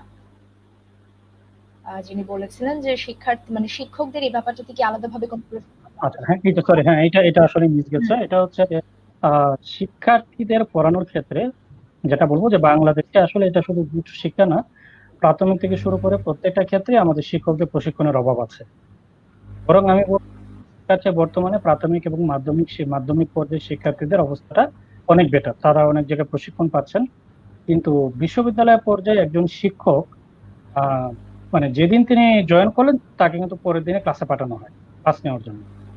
কিন্তু ক্লাসে কিভাবে, মানে আমি ধরেন আজকে সেই শিক্ষার্থী, আমি ক্লাস করলাম, কালকে আমার রেজাল্ট বের হলো, কোনো কারণে আমি 1 মাস পরে আমি জয়েন করলাম, আমার মধ্যে নিশ্চয়ই 1 মাসে এমন কোনো দক্ষতা অর্জন করা হয় না যে আমি 1 মাস পরে ক্লাস নিতে পারবো। কিন্তু আমাদের দেশে আসলে এটাই হচ্ছে, আমি জয়েন করার পর থেকে আমি ক্লাস নিই। বাংলাদেশে ইউনিভার্সিটি পর্যায়ে শিক্ষক প্রশিক্ষণের ব্যাপারটা কিছু ব্যতিক্রম ছাড়া অলমোস্ট মিসিং। বর্তমানে কিছু কাজ হচ্ছে, তো প্রশিক্ষণ বলবো না, বিভিন্ন ওয়ার্কশপ হচ্ছে, বিভিন্ন ধরনের এরকম সেমিনার কাজ হচ্ছে। আমরা যারা বিশ্ববিদ্যালয়ের শিক্ষক, আমাদের আবার একটা ব্যাপার আছে যে আমরা আসলে অন্যদের কাছ থেকে প্রশিক্ষণ নিতে পছন্দ করি না। কারণ আমরা নিজেরাই তো পড়াই বা আমরা নিজেরাই তো প্রশিক্ষণ দিই। আমাদের যদি আবার কেউ প্রশিক্ষণ দেন তাহলে একটু মান ইজ্জত নিয়ে টানাটানি হয়। ঠিক আছে, এটা আসলে আমরা অনেকে সহ্য করতে পারি না। তো যে কারণে এখন প্রশিক্ষণ আসলে যতটুকু বলা দরকার তার চাইতে বলি যে বিভিন্ন ওয়ার্কশপ সেমিনার হচ্ছে, কিছু হচ্ছে, বাট এটা আসলে মানে যথেষ্ট না। আমি মনে করি বিশ্ববিদ্যালয় হোক, প্রাথমিক হোক, শুধু বিশ্ববিদ্যালয় না, আমি বলবো একেবারে প্রাথমিক পর্যায়ে, প্রাথমিক থেকে শুরু করে বিশ্ববিদ্যালয় পর্যন্ত প্রত্যেকেরই আসলে একটা হচ্ছে শুরুর সময় প্রশিক্ষণ দরকার, আর একটা হচ্ছে নিয়মিত বিরতিতে প্রশিক্ষণ দরকার। কারণ আপনি ধরেন আমি 30 বছর যাবত যদি চাকরি করি, তাহলে আমি প্রথমে ঢোকার সময় যে আমি যে প্রশিক্ষণটা পাবো, 15 বছরের স্টাইল অনেক চেঞ্জ হয়ে যাচ্ছে, বা এখন তথ্য প্রযুক্তির যুগ, অনেক কিছু চেঞ্জ হয়ে যাচ্ছে। আমাকে আসলে মাঝামাঝি নিয়মিত বিরতিতে 2 বছর 3 বছর পর পর বিভিন্ন ধরনের বিষয়ের সাথে পরিচয় পাওয়া উচিত, নাইলে আসলে আমি আপডেটেড থাকতে পারবো না। ঠিক আছে, তার মানে হুম। শিক্ষকদেরকে, প্রত্যেকটা স্তরের শিক্ষকদেরকে আসলে প্রশিক্ষণ পাওয়া উচিত। কিছু ব্যতিক্রম আছেন, যাদেরকে আমরা বলি লিডার বাই বোর্ড, তাদের কথা আর এখানে না আনলাম। কিন্তু এর বাইরে শিক্ষককে আসলে প্রশিক্ষণটা পাওয়া উচিত। যদি প্রশিক্ষণ পায় তাহলে আমি মনে করব যে সেই ক্ষেত্রে হয়তো তিনি আর একটু বেটার করাতে পারবেন। ধন্যবাদ স্যার। মোটামুটি অনেকগুলো কমেন্ট এসছে, আমার মনে হয় আমি সবগুলো কমেন্ট নিতে পেরেছি। আচ্ছা, আচ্ছা, এবার যদি স্যার সবশেষ আমরা শেষের দিকে চলে এসেছি, আমি যদি জানতে চাই যে কোভিড-19 এর কারণে মোটামুটি অনেক দিন, অনেক মাস আমাদের বিশ্ববিদ্যালয়গুলো বন্ধ আছে। পাবলিক যদিও প্রাইভেট ইউনিভার্সিটি তারা তাদের মোটামুটি অনলাইন কার্যক্রম চালাচ্ছে, ক্লাস নিচ্ছে, হয়তো পরীক্ষাও সেভাবে নিবে। তো আমরা তো এখনো অনলাইনে পাবলিক ইউনিভার্সিটি যাইনি। তো এই যে সেশন জট বা অনেকেই স্বাভাবিক, স্টুডেন্ট বলেন, প্যারেন্টসরা বলেন, সবাই একটু চিন্তায় আছে এই যে সেমেস্টার সিস্টেম, যে সেশন জট তৈরি হবে বা এই যে এতখানি সময় লস, এটা পরবর্তীতে কিভাবে মানে পুষিয়ে নেওয়া হবে, বা সে ব্যাপারে আপনাদের চিন্তা ভাবনা কি, পরিকল্পনা কি? পরিকল্পনা আসলে নানা ধরনের পরিকল্পনাই আমি শুনছি আর কি। আমি মানে এখন পর্যন্ত নির্দিষ্ট যে কোনো পরিকল্পনা নেওয়া হয়েছে আমি সেরকমটা এখনো জানি না। যেমন আমাদের বিশ্ববিদ্যালয়গুলো নিয়ে কাজ করে বাংলাদেশ বিশ্ববিদ্যালয় মঞ্জুরি কমিশন, তারা বেশ কিছু পরিচালনা বা পরিকল্পনা করছেন এবং তারা আমাদের কাছেও বিভিন্ন জরিপ চালিয়েছেন, শিক্ষার্থীদের সাথেও কথা বলছেন। এই প্রশ্নটার উত্তর দেওয়াটা আসলে ডিফিকাল্ট। ডিফিকাল্ট এই কারণে, কারণ আমরা আসলে এখনো জানি না যে কবে এই পরিস্থিতিটা মিটে যাচ্ছে, মানে সেটাই। কবে থেকে আমরা শুরু করতে পারবো। যদি হ্যাঁ, এরকম হয় যে আজকে 19 জুন, জুলাই থেকে শুরু করতে পারবো, তাহলে আসলে প্রশ্নের উত্তর হুম, এক ধরনের। কোনো নির্দিষ্ট যদি আসলে হয় যে সময় অক্টোবরে, নেওয়া তাহলে যায় না। আসলে আরেক ধরনের। আমার হুম, কাছে যেটা মনে হচ্ছে যে আমাদের আসলে বোধহয় অনেকটা লস মেনে নিতে হবে। একটা সময় আমাদের আহ বিশ্ববিদ্যালয়ে সেশন জট নামে একটা এমন একটা জিনিস ছিল, সেটা হুম, আসলে খারাপ অবস্থায় ছিল। রিসেন্টলি আমরা বিশ্ববিদ্যালয়গুলো সেই অবস্থা কাটিয়ে উঠেছে, কিন্তু এখন মনে হচ্ছে যে বিশ্ববিদ্যালয়গুলো আবার সেশন জটে পড়বে। যে জায়গাটা একটু গুরুত্বপূর্ণ, প্রথম কথা হচ্ছে আগে আগে বাঁচতে হবে। আমি যদি আগে এই জায়গাটা ফেস করি, আগে বাঁচতে হবে তারপরে পড়ালেখা। কারণ না বাঁচলে তো আসলে লেখা করা যাবে না, আগে বাঁচতে হবে। এখন যেটা হবে যে, যেটা হয়তো হবে ভবিষ্যতে যখন শুরু হবে, তখন কয়েকটা কাজের সাথে হবে। এটা হচ্ছে যে হয়তো অনেকেই হয়তো সিলেবাস কিছুটা কাটছাট করবেন, সেটা একটা সম্ভাবনা আছে। একটা হয়তো হবে যে আমাদের পড়ালেখার টাইমটা একটু বেড়ে যাবে। যেমন ধরেন আমাদের হুম, ইউনিভার্সিটি গুলোতে এখন 5 দিন ক্লাস হয়, তখন হয়তো 6 দিন ক্লাস হবে, এরকম কথাবার্তা কেউ বলছেন। একটা হতে পারে যে আমাদের ছুটিগুলো কমে যাবে। যেমন আমাদের শিক্ষা হুম, প্রতিষ্ঠানগুলোর প্রচুর ছুটি থাকে, হয়তো অনেকটা কমিয়ে দিবে। একটা ব্যাপারে কথা হচ্ছে যে আমাদের যে অ্যাসেসমেন্ট সিস্টেম, সেটা হয়তো একটু কম্প্রোমাইজ করা হতে পারে। হয়তো তাতে আগে যদি 10টা পরীক্ষা নিতাম, তাহলে এখন হয়তো ধরেন 2টা পরীক্ষা আমরা যদি কমিয়েও দিই, তাহলে কিন্তু একটু সময়টা বাঁচবে। নানা রকম আসলে প্ল্যান আছে, কিন্তু যেটা হবে আসলে কিছুটা লস আমাদের সবাইকে মেনে নিতে হবে তারপর থেকেই যাবে। এই এই হ্যাঁ এই তবে এই আসলে এই এই পরিপ্রেক্ষিতে। আর আপনি আরেকটা যেটা বললেন, এখানে যে প্রসঙ্গটা তুললেন যে আসলে আমাদের অনলাইন ক্লাসও হচ্ছে না এখানে, বা কোনো কর্মকাণ্ডই হচ্ছে না, এটার একটা প্রসঙ্গ আমি এর আগে বলেছি যে ইউনিভার্সিটির যে কাজ আসলে আমরা করছি না, এটা একটা বিষয়। আর দ্বিতীয় বিষয় হচ্ছে যে এইখানে আমাদের আসলে বাস্তবতাটা একটু দেখতে হবে আমাদের শিক্ষার্থীদের। যেমন একদমই। আপনি যদি আমাকে বলেন ব্যক্তিগত আমার আমার নিচের মত, আমি আমি কিন্তু অনলাইন ক্লাসের পক্ষে, যে আমি চাই যে অনলাইন ক্লাস হোক। কিন্তু বাস্তবতা কি? বাস্তবতা হচ্ছে যে আমি যদি অনলাইন ক্লাস শুরু করে, আমার ছেলে মেয়েরা আসলে অনেকেই এটা করতে পারবে না, ক্লাসটা পারবে করতে। না। এটা আমাদের বাস্তবতা, সুতরাং সবকিছু মেনে নিয়ে আসলে আমাদের করতে হবে। তো যেটা আমাদের অপরচুনিটি, সেটা হচ্ছে আমরা এখন একটা জানি যে এইরকম একটা ইমার্জেন্সি সিচুয়েশনে আমাদের আসলে কি অবস্থায় আমরা পড়ি, সেটাকে কেন্দ্র করে আমাদের বিশ্ববিদ্যালয় কর্তৃপক্ষ এবং বিশ্ববিদ্যালয় মঞ্জুরি কমিশনের উচিত যে ভবিষ্যতে যখন এরকম ইমার্জেন্সি সিচুয়েশন আসবে, তখন যেন পড়ালেখাটা বন্ধ না থাকে, সেই ব্যবস্থাটা আসলে এখন থেকে গ্রহণ করা উচিত। একদমই, হয়তো বিশ্ববিদ্যালয় কর্তৃপক্ষ নিশ্চয়ই অনেক রকম আসলে চিন্তা ভাবনা করছে, এখনো হয়তো চূড়ান্ত হয়নি অবস্থা বুঝে। আর হ্যাঁ, আসলে অনেক কারণে সব দিক বিবেচনা করে হয়তো অনেক সিদ্ধান্ত নেওয়াও যাচ্ছে না, এবং আমাদের সবশেষ আমাদের জন্য যেটা ভালো হবে শিক্ষার্থীদের জন্য সেটাই নিশ্চয়ই করবে। মাহফুজ ঢালি, তিনি একটা প্রশ্ন করেছিলেন, যদিও এই ব্যাপারে আমরা একদম শুরুতে আপনাকে জিজ্ঞাসা করেছিলাম যে ওই যে বিশ্ববিদ্যালয় যে সংখ্যায় বাড়ছে, তো এটা আপনার মতামত উনি জানতে চেয়েছে যে স্যার, বিদ্যমান বিশ্ববিদ্যালয়গুলোর মান উন্নয়নে না করে নতুন নতুন বিশ্ববিদ্যালয় চালু করা কতটা যৌক্তিক বলে আপনি মনে করেন? এইটার আসলে দুই ধরনের ব্যাখ্যা। মানে একটা হচ্ছে কোয়ান্টিটি, একটা কোয়ালিটি। অনেকে মনে করেন যে কোয়ান্টিটি বাড়লে কোয়ালিটি বাড়বে, অটোমেটিক্যালি বাড়বে। যেমন আপনি হয়তো যদি খেয়াল করেন যে আমাদের প্রাথমিক শিক্ষায় যে ভর্তির হার কিন্তু এখন প্রায় শতভাগের কাছাকাছি। অর্থাৎ আমাদের প্রাথমিক শিক্ষার উপযোগী যারা শিক্ষার্থী আছে, 6 থেকে 11 বছর বয়সী, তাদের প্রায় সবাই ভর্তি হচ্ছে। তো প্রথমে সরকার চেষ্টা করেছে ভর্তিটা এনশিওর করতে, মান যেটা থাকুক। এখন সরকার মানের দিকে নজর দিচ্ছে। এটা গেল একটা সাইড। আমার মতামত যেহেতু জানতে চাচ্ছে, আমার মতামত আসলে এটা বিরুদ্ধে। বিরুদ্ধে মানে, বাংলাদেশে আমি মনে করি যে বর্তমানে যে বিশ্ববিদ্যালয়গুলো আছে, হয়তোবা সেটার সংখ্যাই আসলে বেশি। ঠিক আছে, কমানো তো সম্ভব না, আসলে সেগুলা মানই বাড়ানো উচিত। এই প্রশ্নটার হুম, উত্তর আর একটা কথা একটু বলা দরকার হচ্ছে একটা বিশ্ববিদ্যালয়, একটা দেশে আসলে কয়টা বিশ্ববিদ্যালয় থাকা উচিত, এটা একটা বড় প্রশ্ন। হুম, কারণ সে অনুযায়ী আসলে আপনার বিশ্ববিদ্যালয় দরকার। তাহলে এই প্রশ্নটা যখন আনসারটা কি হবে, আনসারটা আসলে এভাবে দেখতে হবে যে আমাদের রাষ্ট্র আসলে উচ্চশিক্ষাকে কি পলিসিতে দেখে, তারা আসলে বিশ্ববিদ্যালয়টাকে নিয়ে কি চিন্তা করে। আপনি যদি জাতীয় শিক্ষানীতি 2010 আপনি যদি দেখেন, তাহলে দেখবেন যে সেখানে কিন্তু আমরা বর্তমানে টেকনিক্যাল এবং ভোকেশনাল এডুকেশনটাকে গুরুত্ব দিয়েছি। যে আমরা বলছি যে আমাদের জনসংখ্যাকে আমাদের জনশক্তিতে রূপান্তরিত করতে হবে, সুতরাং আমাদের টেকনিক্যাল ভোকেশনালটাকে গুরুত্ব দিতে হবে। এটা কিন্তু সরকার একদিকে বলছে। তো সেটা যদি হয় তাহলে আসলে আমাদের আসলে ফোকাসটা ওইদিকে হওয়া উচিত, বিশ্ববিদ্যালয় বাড়ানোর দিকে না। কিন্তু সরকার, আমি যেটা বলবো যে এই নীতির বিরুদ্ধে গিয়ে কিংবা নীতির অপোজিটে গিয়ে সরকার কিন্তু বিশ্ববিদ্যালয় বাড়াচ্ছে। যখনই কোনো একটা প্রতিষ্ঠান স্থাপন করা হয় তখনই আসলে সেটা গুণগত, এবং এটা উচ্চশিক্ষার জন্য এটা আরো জরুরি যে সেটার গুণগত মান আসলে বাড়াতে হবে। গুণগত মান ছাড়া আপনি যদি যে কোনো একটা প্রতিষ্ঠান স্থাপন করে দেন, সেটা আসলে আলটিমেটলি ক্ষতি ডেকে নিয়ে আসে। সুতরাং উনি যে প্রশ্নটা করেছেন, আমি বলবো যে বর্তমানে যে সমস্ত বিশ্ববিদ্যালয় আছে সেগুলা কোয়ালিটি এনশিওর করা উচিত। এখানে প্রয়োজন বোধে আমি বলবো যে শিক্ষার্থীর সংখ্যা আরো কমানো উচিত।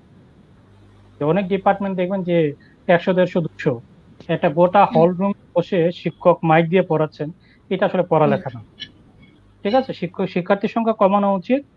এবং আহ এই এখন যে কথাটা বলবো, এটা বললে আবার আমার যারা বামপন্থী বন্ধু বান্ধব তারা অনেকে মাইন্ড করবেন, সেটা হচ্ছে উচ্চশিক্ষা সবার জন্য না। ঠিক আছে, উচ্চশিক্ষা কার জন্য, যে জ্ঞান সৃষ্টি গবেষণা রিলেটেড, এখানে যাদের দক্ষতা মেধা আগ্রহ অনেকগুলো কন্ডিশন জড়িত, তাদের জন্য আসলে উচ্চশিক্ষা। কিন্তু আমরা কি করছি, আমরা উচ্চশিক্ষা সবার জন্য নিয়ে আসছি। এইচএসসি পাস করলে আমরা একটা ভর্তি পরীক্ষা নিয়ে সবাইকে দিয়ে দিচ্ছি। আমরা বাহিরের দেশে কিন্তু এরকমটা নেই। না, এটা না, এটা একটা ব্যাপার। দ্বিতীয় ব্যাপার হচ্ছে যে আমাদের এখানে যারা অনার্সে ভর্তি হয় তারা বাই ডিফল্ট মাস্টার্স করে, এটা একটা জেনারেল সিনারিও। হুম, হুম, কিন্তু যারা আসলে একাডেমিক লাইনে থাকবে না, ধরেন একজন ভর্তি হলেন, তিনি তার কাজ হচ্ছে, তার টার্গেটই হচ্ছে যে ইনি পড়ালেখা করে চাকরি করবেন, হুম। তার তো আসলে মাস্টার্স করার দরকার নেই। মাস্টার মানে কি, উনি একটা বিষয়, উনি ওনার কিছু স্পেশালাইজেশন থাকবে, নির্দিষ্ট জ্ঞান থাকবে। কিন্তু আমরা কি করছি, আমাদের সমস্ত শিক্ষার্থীদের আমরা আসলে অটোমেটিক্যালি অনার্স থেকে মাস্টার্সে নিয়ে নিচ্ছি। এই বিষয়গুলো আসলে বন্ধ করতে হবে। তার মানে মানের ব্যাপারটা আসলে আসলে, বা এই ইউনিভার্সিটির যে উনি যে প্রশ্নটা বলেন, এটার সাথে অনেক কিছু জড়িত। আমাদের আসলে ওই পলিসি গুলো ঠিক করলে আমাদের মান আসলে এমনিতে আরো অনেক ভালো হবে। আর ওনার প্রশ্নটার উত্তর এটাই যে আমি বলবো যে কোয়ালিটি বাড়ানো উচিত, কোয়ান্টিটি আর না বাড়িয়ে। একদম। হুম, উনি যেটা বলেছিলেন সেটার সাথে আপনি অনেকটা একমত প্রকাশ করেছেন এবং আসলে স্যার যেটা বলছিলেন যে সবশেষে আমাদের বিশ্ববিদ্যালয়ের কাজ তো দক্ষ মানব সম্পদ সৃষ্টি করা এবং এখন এমন একটা ব্যাপার চলে আসছে মানে ঘরে ঘরে সবাই এমএ পাস সবাই মাস্টার্স করছে কিন্তু আসলে কি প্রকৃত শিক্ষা হচ্ছে সুশিক্ষায় স্বশিক্ষিত আচ্ছা এরকম একটা কথা আছে সম্ভবত সুশিক্ষায় সুশিক্ষিত হওয়া এই ব্যাপারটা কি আসলে থাকছে এই বিষয়টা এইটা বা তো বিশ্ববিদ্যালয় আসলে আহ, মানে তাহলে আহ, যদি হয় বিশ্ববিদ্যালয় তো চেষ্টা করছে প্রতি বছর অসংখ্য অসংখ্য হাজার হাজার স্টুডেন্ট আমরা লক্ষ লক্ষ স্টুডেন্ট বের হচ্ছে জব কিন্তু সবাই পাচ্ছে না বা সেই জায়গায় গিয়ে সবাই ধাক্কা খাচ্ছে তাহলে এটা কেন ওইটা একটা কারণ যে আমাদের আসলে যেটুকু আমাদের বিশ্ববিদ্যালয় পর্যায় থেকে দক্ষতা তৈরি হওয়ার কথা, সেটুকু আসলে হচ্ছে না।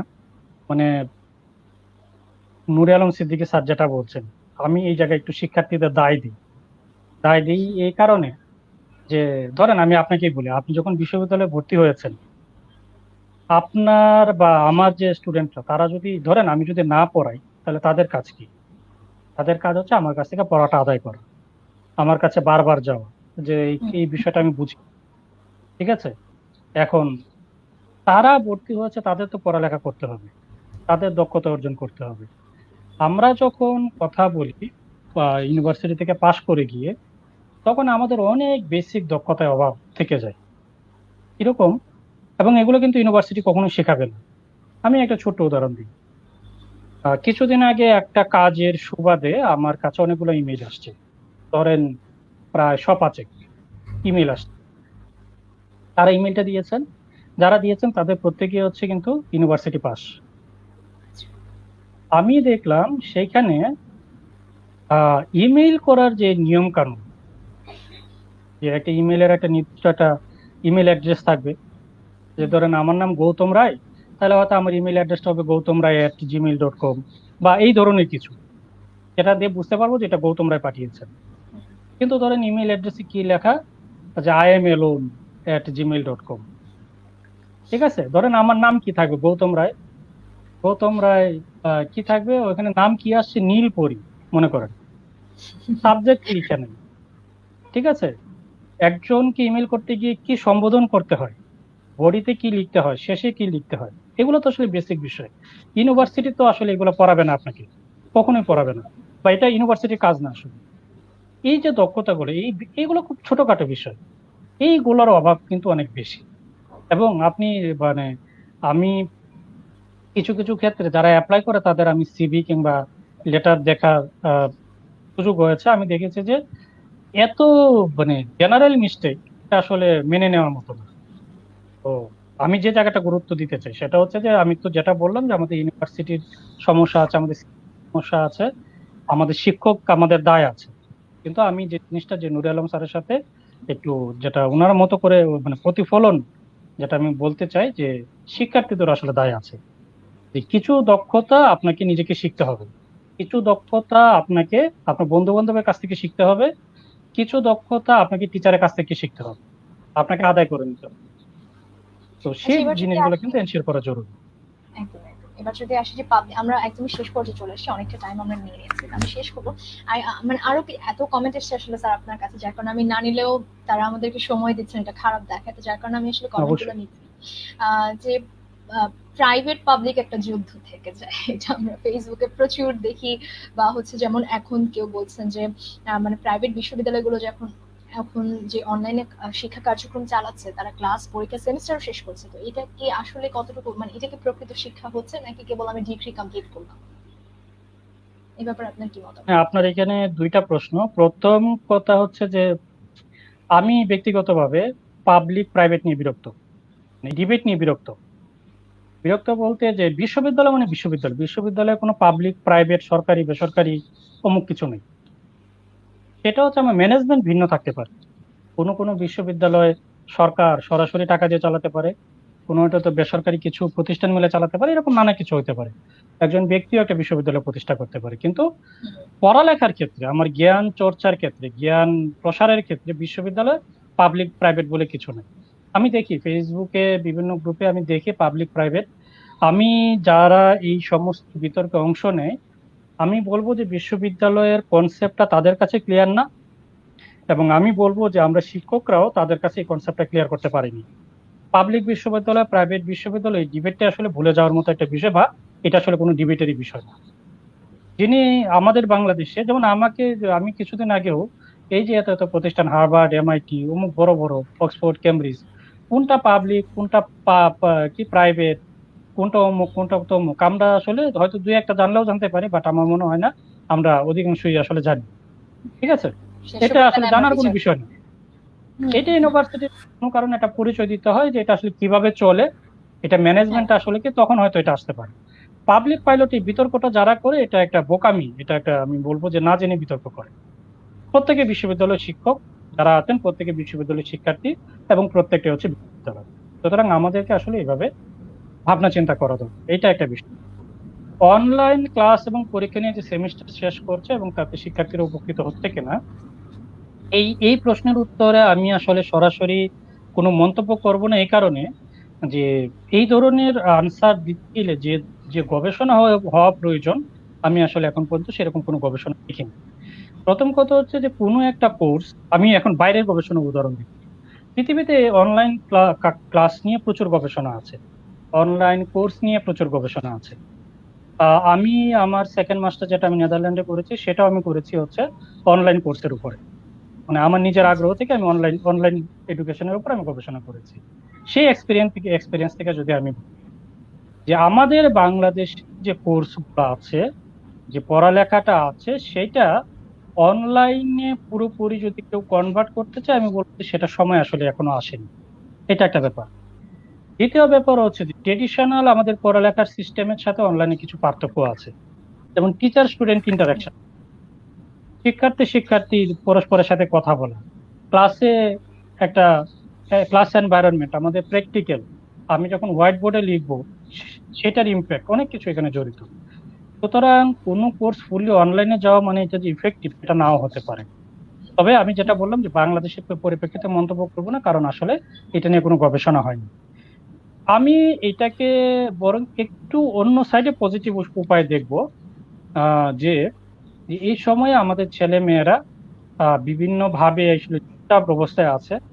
যদি এরকম হয় যে অনলাইন ক্লাসের মাধ্যমে, অ্যাক্টিভিটিস এর মাধ্যমে তাদেরকে কিছুটা হলেও ব্যস্ত রাখা যায়, তাদেরকে কিছুটা রিলিফ দেওয়া যায়, সেই জায়গা থেকে আমি এটাকে ইতিবাচক হিসেবে দেখবো। কিন্তু সেটাও ইতিবাচক হিসেবে দেখবো তখনই যখন ক্লাসে আমার 50 জন শিক্ষার্থীর মধ্যে 50 জনই আসলে এটাতে পার্টিসিপেট করতে পারবে। যদি এরকম হয় যে 50 জনের মধ্যে 5 জন পার্টিসিপেট করতে পারছে না, তাহলে কিন্তু আমি আবার তাদেরকে বঞ্চিতই রাখলাম। ঠিক আছে? সো আমি তার প্রশ্নের সরাসরি কোনো আনসার দিচ্ছি না, আমি আলাদা কিছু ব্যাখ্যা দিলাম। একদমই আসলে আর কোনো কিছু আসলে গবেষণা না করে আসলে মতামত বা মন্তব্য রাইট। না করাটাই ভালো।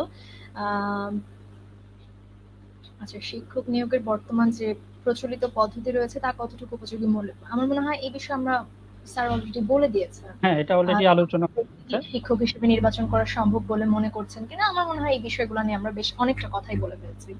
তো সবশেষ আসলে এই বিষয়গুলা আসলে এমন বিষয় স্যার, আপনারা ভালো বুঝবেন, আমরা ততটা বলতে পারবো না, কিন্তু আমি যতটুকু বুঝি এগুলো আসলে 1 ঘন্টা 2 ঘন্টার আলোচনা তো না, এগুলো আসলে অনেক গবেষণা, অনেক কিছু দেখা, অনেক ডাটা নিয়ে আসলে তথ্যাবলী নিয়ে কথা বলার বিষয়। হুট করে আমি জাস্ট এই মানে আমার দিক থেকে আমার প্রেক্ষিতে আমি দেখলাম, আমি বলে দিলাম। এখানে আসলে অনেক বিষয় জড়িত, অনেকগুলা দিক আছে, এখানে অনেক কথা আছে, অনেক কিছু আসে। তো সবশেষ আসলে আমরা ভালোটারই আশা করব, সবশেষ মানুষ আশায় বাঁচে। তো আমি খারাপ, হ্যাঁ খারাপ সবকিছুরই, ভালো মন্দ সুবিধা অসুবিধা সবকিছুরই আছে, তো এক্ষেত্রেও আছে। তারপরও সবশেষ এটাই শুভকামনা, যাতে শিক্ষক ছাত্র আমি বলি আমরা নিজেদের থেকে সমস্ত জায়গা থেকে যেন আমরা আমাদের মানে, এবং প্রাইভেট পাবলিকের বিষয়ে যারা কমেন্ট করেছে তাদেরকে আমি বলতে চাই, বা যারা এই ব্যাপারটা খুব মানে এটা নিয়ে মাতামাতি করেন, আসলে কার কি আছে সেটা না দেখে আমার মনে হয় স্যার আমি কি করছি, আমার নিজের দিকে আসলে ফোকাস দেওয়া উচিত। আমার কতটুকু যোগ্যতা বা আমি ভবিষ্যতে কি দিতে পারবো, মানে কে কি করছে কে কি পারছে সেটা না হয় আমি একটু পরেই দেখি, আসলে আমি কতটুকু দিতে পারছি, আমার নিজের দক্ষতা কতটুকু, সেটাই মনে হয় আমার ফোকাস করাটা একটু বেশি জরুরি।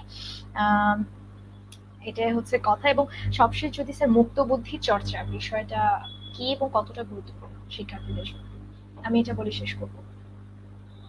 আহ বিশ্ববিদ্যালয়ের কাজই হচ্ছে মুক্ত বুদ্ধি চর্চা। যেমন আমি শুরুতেই কিন্তু দুইটা দুইটা শব্দ বলেছি, একটা হচ্ছে জ্ঞানতাত্ত্বিক, একটা হচ্ছে আইন। বিশ্ববিদ্যালয়ে যে কনসেপ্ট জ্ঞানতাত্ত্বিক হচ্ছে জ্ঞানের চর্চা করা, জ্ঞানের প্রসার ঘটানো।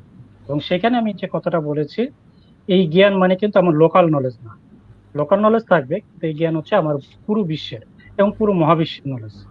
ঠিক আছে? তার মানে মুক্ত বুদ্ধি মানে আপনি যখন কোনো একটা ঘটনায়, কোনো একটা বিষয়ে যখন কমেন্ট করবেন, লিখবেন, যেহেতু আমি জাস্ট এইভাবেই মানে আমাদের জায়গা থেকে আমরা যদি উদাহরণটা দিই, যেমন ধরেন আমাদের ফেসবুকে আমরা প্রচুর কমেন্ট করি, স্ট্যাটাস দিই, একজনে একটা লিখলো, আমরা আরেকজনে একটা স্ট্যাটাস আমরা দিয়ে দিলাম। ঠিক আছে? সরি, এটা সরি সরি বলি আমি বলছি যে আমাদের অনেকেরই এই জায়গাতে আসলে আমরা লেখালেখি বা এই জায়গাতে ক্ষেত্রে আমরা আসলে কোনো ধরনের আহ বিবেচনার অবকাশ আমাদের কম থাকে, আমরা আসলে বিবেচক হয়ে লিখি না। হুম, ঠিক আছে? কারণ কি, এই যে করে মুক্ত হয়তো বুদ্ধি, একটা পোস্ট শেয়ার করে দিলাম। হ্যাঁ মুক্ত বুদ্ধির কথাটা যে বললেন আপনি, তো এই জায়গাটাতে আমাদের আসলে ওপেন থাকতে হবে। ঠিক আছে? এটা আসলে বিশ্ববিদ্যালয়ে একটা বেসিক জিনিস। এটা একটা দিক। মুক্ত বুদ্ধির আর একটা জায়গা, যেমন জ্ঞান সৃষ্টি, জ্ঞান সৃষ্টির জায়গাটাও কিন্তু মুক্ত বুদ্ধির ব্যাপার। কিরকম? যেমন ধরেন, আহ, যেটা আমি উদাহরণ ওইখানে বললাম যে প্রথমটা জ্ঞান তাত্ত্বিক এবং পরেরটা হচ্ছে আইনের অংশটা হচ্ছে যে বিশ্ববিদ্যালয়ে জ্ঞান সৃষ্টি করবে। আমি শুরুতেই বলেছি এই জ্ঞান কিন্তু আমার বিরুদ্ধে যেতে পারে। আমি আজকে একটা আবিষ্কার করলাম, আরেকদিন যখন আরেকজন একটা আবিষ্কার করবে সেটা আমার বিরুদ্ধে গেল, কিছু করার নেই। তিনি যদি আবিষ্কার করেন ওইটাই ওইটাই ফাইনাল, এবং সেটা যদি প্রমাণিত হয় ওইটাই ফাইনাল। এই জ্ঞান আমার পরিবারের বিরুদ্ধে যেতে পারে, আমি যে গোষ্ঠীতে থাকি তার বিরুদ্ধে যেতে পারে, আমার সমাজ, আমার রাষ্ট্র, ইভেন গোটা পৃথিবীর মানুষের বিরুদ্ধেই যেতে পারে। রাশিয়ার লেনিনের কথা আমরা জানি। তিনি একটা কথা, তার একটা উক্তি আছে যে বিজ্ঞান কখনো গণভোটে নির্ধারিত হয় না। ঠিক আছে? ঠিক একইভাবে গবেষণা কখনো গণভোটে নির্ধারিত হয় না। যে ধরেন, এই যে উনি একজন একজন একটা প্রশ্ন করলেন যে প্রাইভেট বিশ্ববিদ্যালয় অনলাইনে পড়ানো হচ্ছে, এটা ভালো না খারাপ? আমরা সবাই মিলে ভোটাভুটি দিয়ে বললাম যে এটা ভালো। আমরা এখানে 500 জন আছে, 499 জন বললাম ভালো। একজন এসে বললেন যে স্যার আমি এটা নিয়ে গবেষণা করেছি, গবেষণা করে দেখেছি যে এটা আসলে খারাপ। কিংবা উল্টাটা, 499 জন বললেন ভালো, একজন এসে গবেষণা করে বললেন যে এটা আসলে ভালো। যেটাই হোক না কেন, এই যে একজন গবেষণা করে বলেছেন এটাই আসলে রাইট। তো মুক্ত বুদ্ধির চর্চার জায়গাটাই এটা।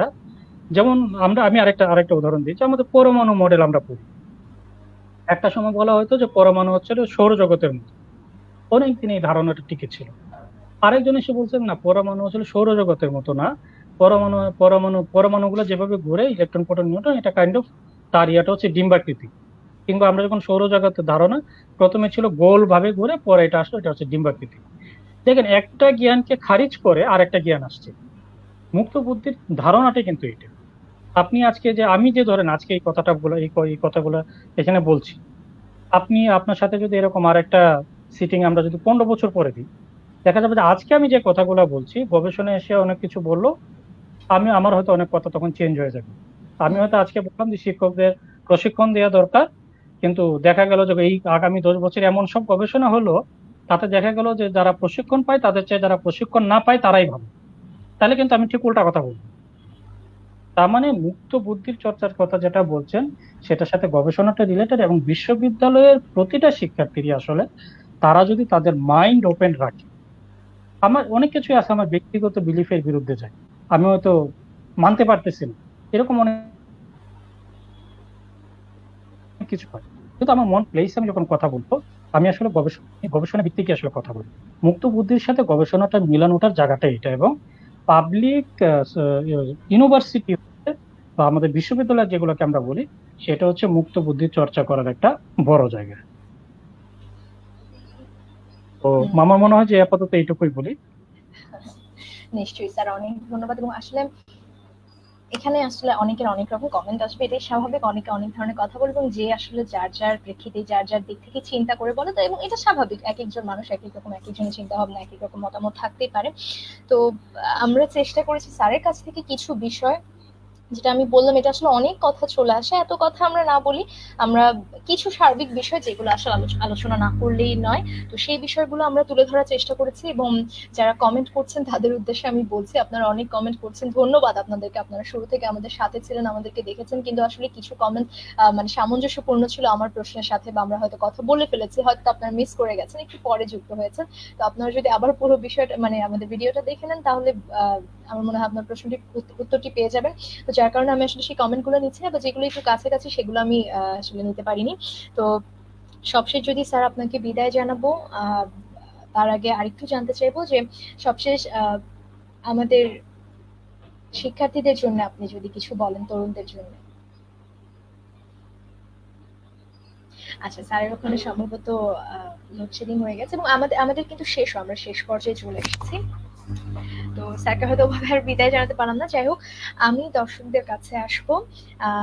ভিউয়ার্স, আপনারা যারা, আমি বরাবর বলে থাকি, আপনারা যারা আমাদেরকে দেখছেন, আমাদেরকে শুনেছেন, এতক্ষণ ধরে সময় দিয়েছেন, আপনাদের সময়টুকু আমাদের জন্য অনেক অনেক মূল্যবান ছিল। আপনাদের লাইক, কমেন্ট, আপনারা যে আমাদের লাইভ শেয়ার করেছেন, প্রতিটি জিনিসই আপনারা না থাকলে, আসলে আপনাদের ইন্সপিরেশন না থাকলে আমরা কখনোই আসলে আসতে পারবো না, বা পরবর্তীতে আবার কোনো নতুন শো নিয়ে নতুন কোনো অতিথিকে আনতে পারবো না। যদি আপনারা চান, বা আপনারা যেরকমটা চান, সেভাবেই আমরা আপনাদের ডিমান্ড ফুলফিল করার চেষ্টা করবো। আপনারা যদি এরকম কিছু আরো দেখছেন, বা আপনাদের নতুন কোনো কনসেপ্ট থাকে যে আমি মানে এরকমটা চাই, বা এরকম কিছু হলে ভালো হবে, সেটাও আপনারা আমাদেরকে ফিডব্যাক দিয়ে আমাদেরকে জানাতে পারেন, আপনারা কিরকম চান, কি দেখতে চান। তো আজকে আমি অনেকটা সময় নিয়ে নিয়েছি। সবশেষ এটাই বলবো, আসলে এখন যে সময়টা যাচ্ছে, আমরা এই সময়টা যার যার মতো নিজের মতন একটু ভালো কাজে লাগাই, ইনশাল্লাহ সব ভালো হয়ে গেলে আমরা আশা করছি, আমার কাছে সবাই প্রার্থনা করি যার যার জায়গা থেকে, যে ইনশাল্লাহ নিশ্চয়ই আমরা ভালো হয়ে যাব, এই দুঃসময় একসময় কেটে যাবে, এবং আমরা আবার যার যার ক্যাম্পাসে ফিরে আসবো, পড়াশোনার কাজে লাগবো। আর যত কিছুই হোক, আসলে ভালো খারাপের মন্দ দিয়ে সবকিছু যায়। তো আমরা না হয় শিক্ষকের দায়টা শিক্ষকের উপরই ছেড়ে দিলাম। আশা করছি আজকের পর আমাদের শিক্ষকরা নিশ্চয়ই তাদের যেটুকু ফল্ট আছে সেটুকু তারা সংশোধন করবে, এবং আমি শিক্ষার্থী হিসেবে আপনাদের পক্ষ থেকে আমি বলতে চাই বা আপনাদের উদ্দেশ্যে, আমরা শিক্ষার্থী হিসেবে যেটুকু করার আমরা আমাদের 100% দিই, তারপরে আমরা না হয় বাকিটা ওনাদের উপরেই ছেড়ে দিলাম। তো আমি যেটা বলছিলাম, স্যারের বিদ্যুৎ চলে গেছে, যার কারণে স্যার দুঃখ প্রকাশ করছেন। যাই হোক, আমরা স্যারকে বিদায় দিয়ে দিচ্ছি, আমরা একদম শেষ পর্যায়ে চলে এসেছিলাম। তো আমার মনে হয় যেটুকু শুনেছি যথেষ্ট ছিল। আমরা আবার ইনশাল্লাহ যদি সম্ভব হয় নতুন কাউকে নিয়ে হাজির হয়ে যাবো পাবলিকিয়ান পেজ থেকে। সে পর্যন্ত আপনারা পাবলিকিয়ান পেজের সাথে থাকবেন, চোখ রাখবেন, আহ, এবং অবশ্যই যার যার জায়গা থেকে আপনারা ভালো থাকবেন, সুস্থ থাকবেন যতটুকু সম্ভব। পরিস্থিতি আসলেই খুব খারাপ হচ্ছে, প্রতিদিন নতুন নতুন সংখ্যা, নতুন শনাক্ত, নতুন নতুন বাড়ছে, নতুন রেকর্ড করছে, সেটা আসলে কারোই দেখতে ভালো লাগছে না। তারপরে আমাদের নিজেদের ভালো থাকতে হবে, কিছু করার নেই। যুদ্ধের সময় যেমন একটা এরকম, মানে এখনকার সিচুয়েশন তো আমাদের কাছে একটা যুদ্ধ, এই সময়টা আমাদেরকে পার করতে হবে ধৈর্য ধরে। তো এটাই আর কি। সবাই সাবধানে থাকবেন, সতর্কতা মেনে চলবেন, পরিবারকে ভালো রাখবেন, আশেপাশের মানুষগুলোর দিকে যতটুকু সম্ভব, যদি সম্ভব হয় একটু দেখে রাখবেন। এটাই তাহলে, সবাই অনেক অনেক ভালো থাকবেন। পরবর্তী শো দেখার আমন্ত্রণ জানিয়ে আজকে আমি এখানেই বিদায় নিচ্ছি। খোদা হাফেজ।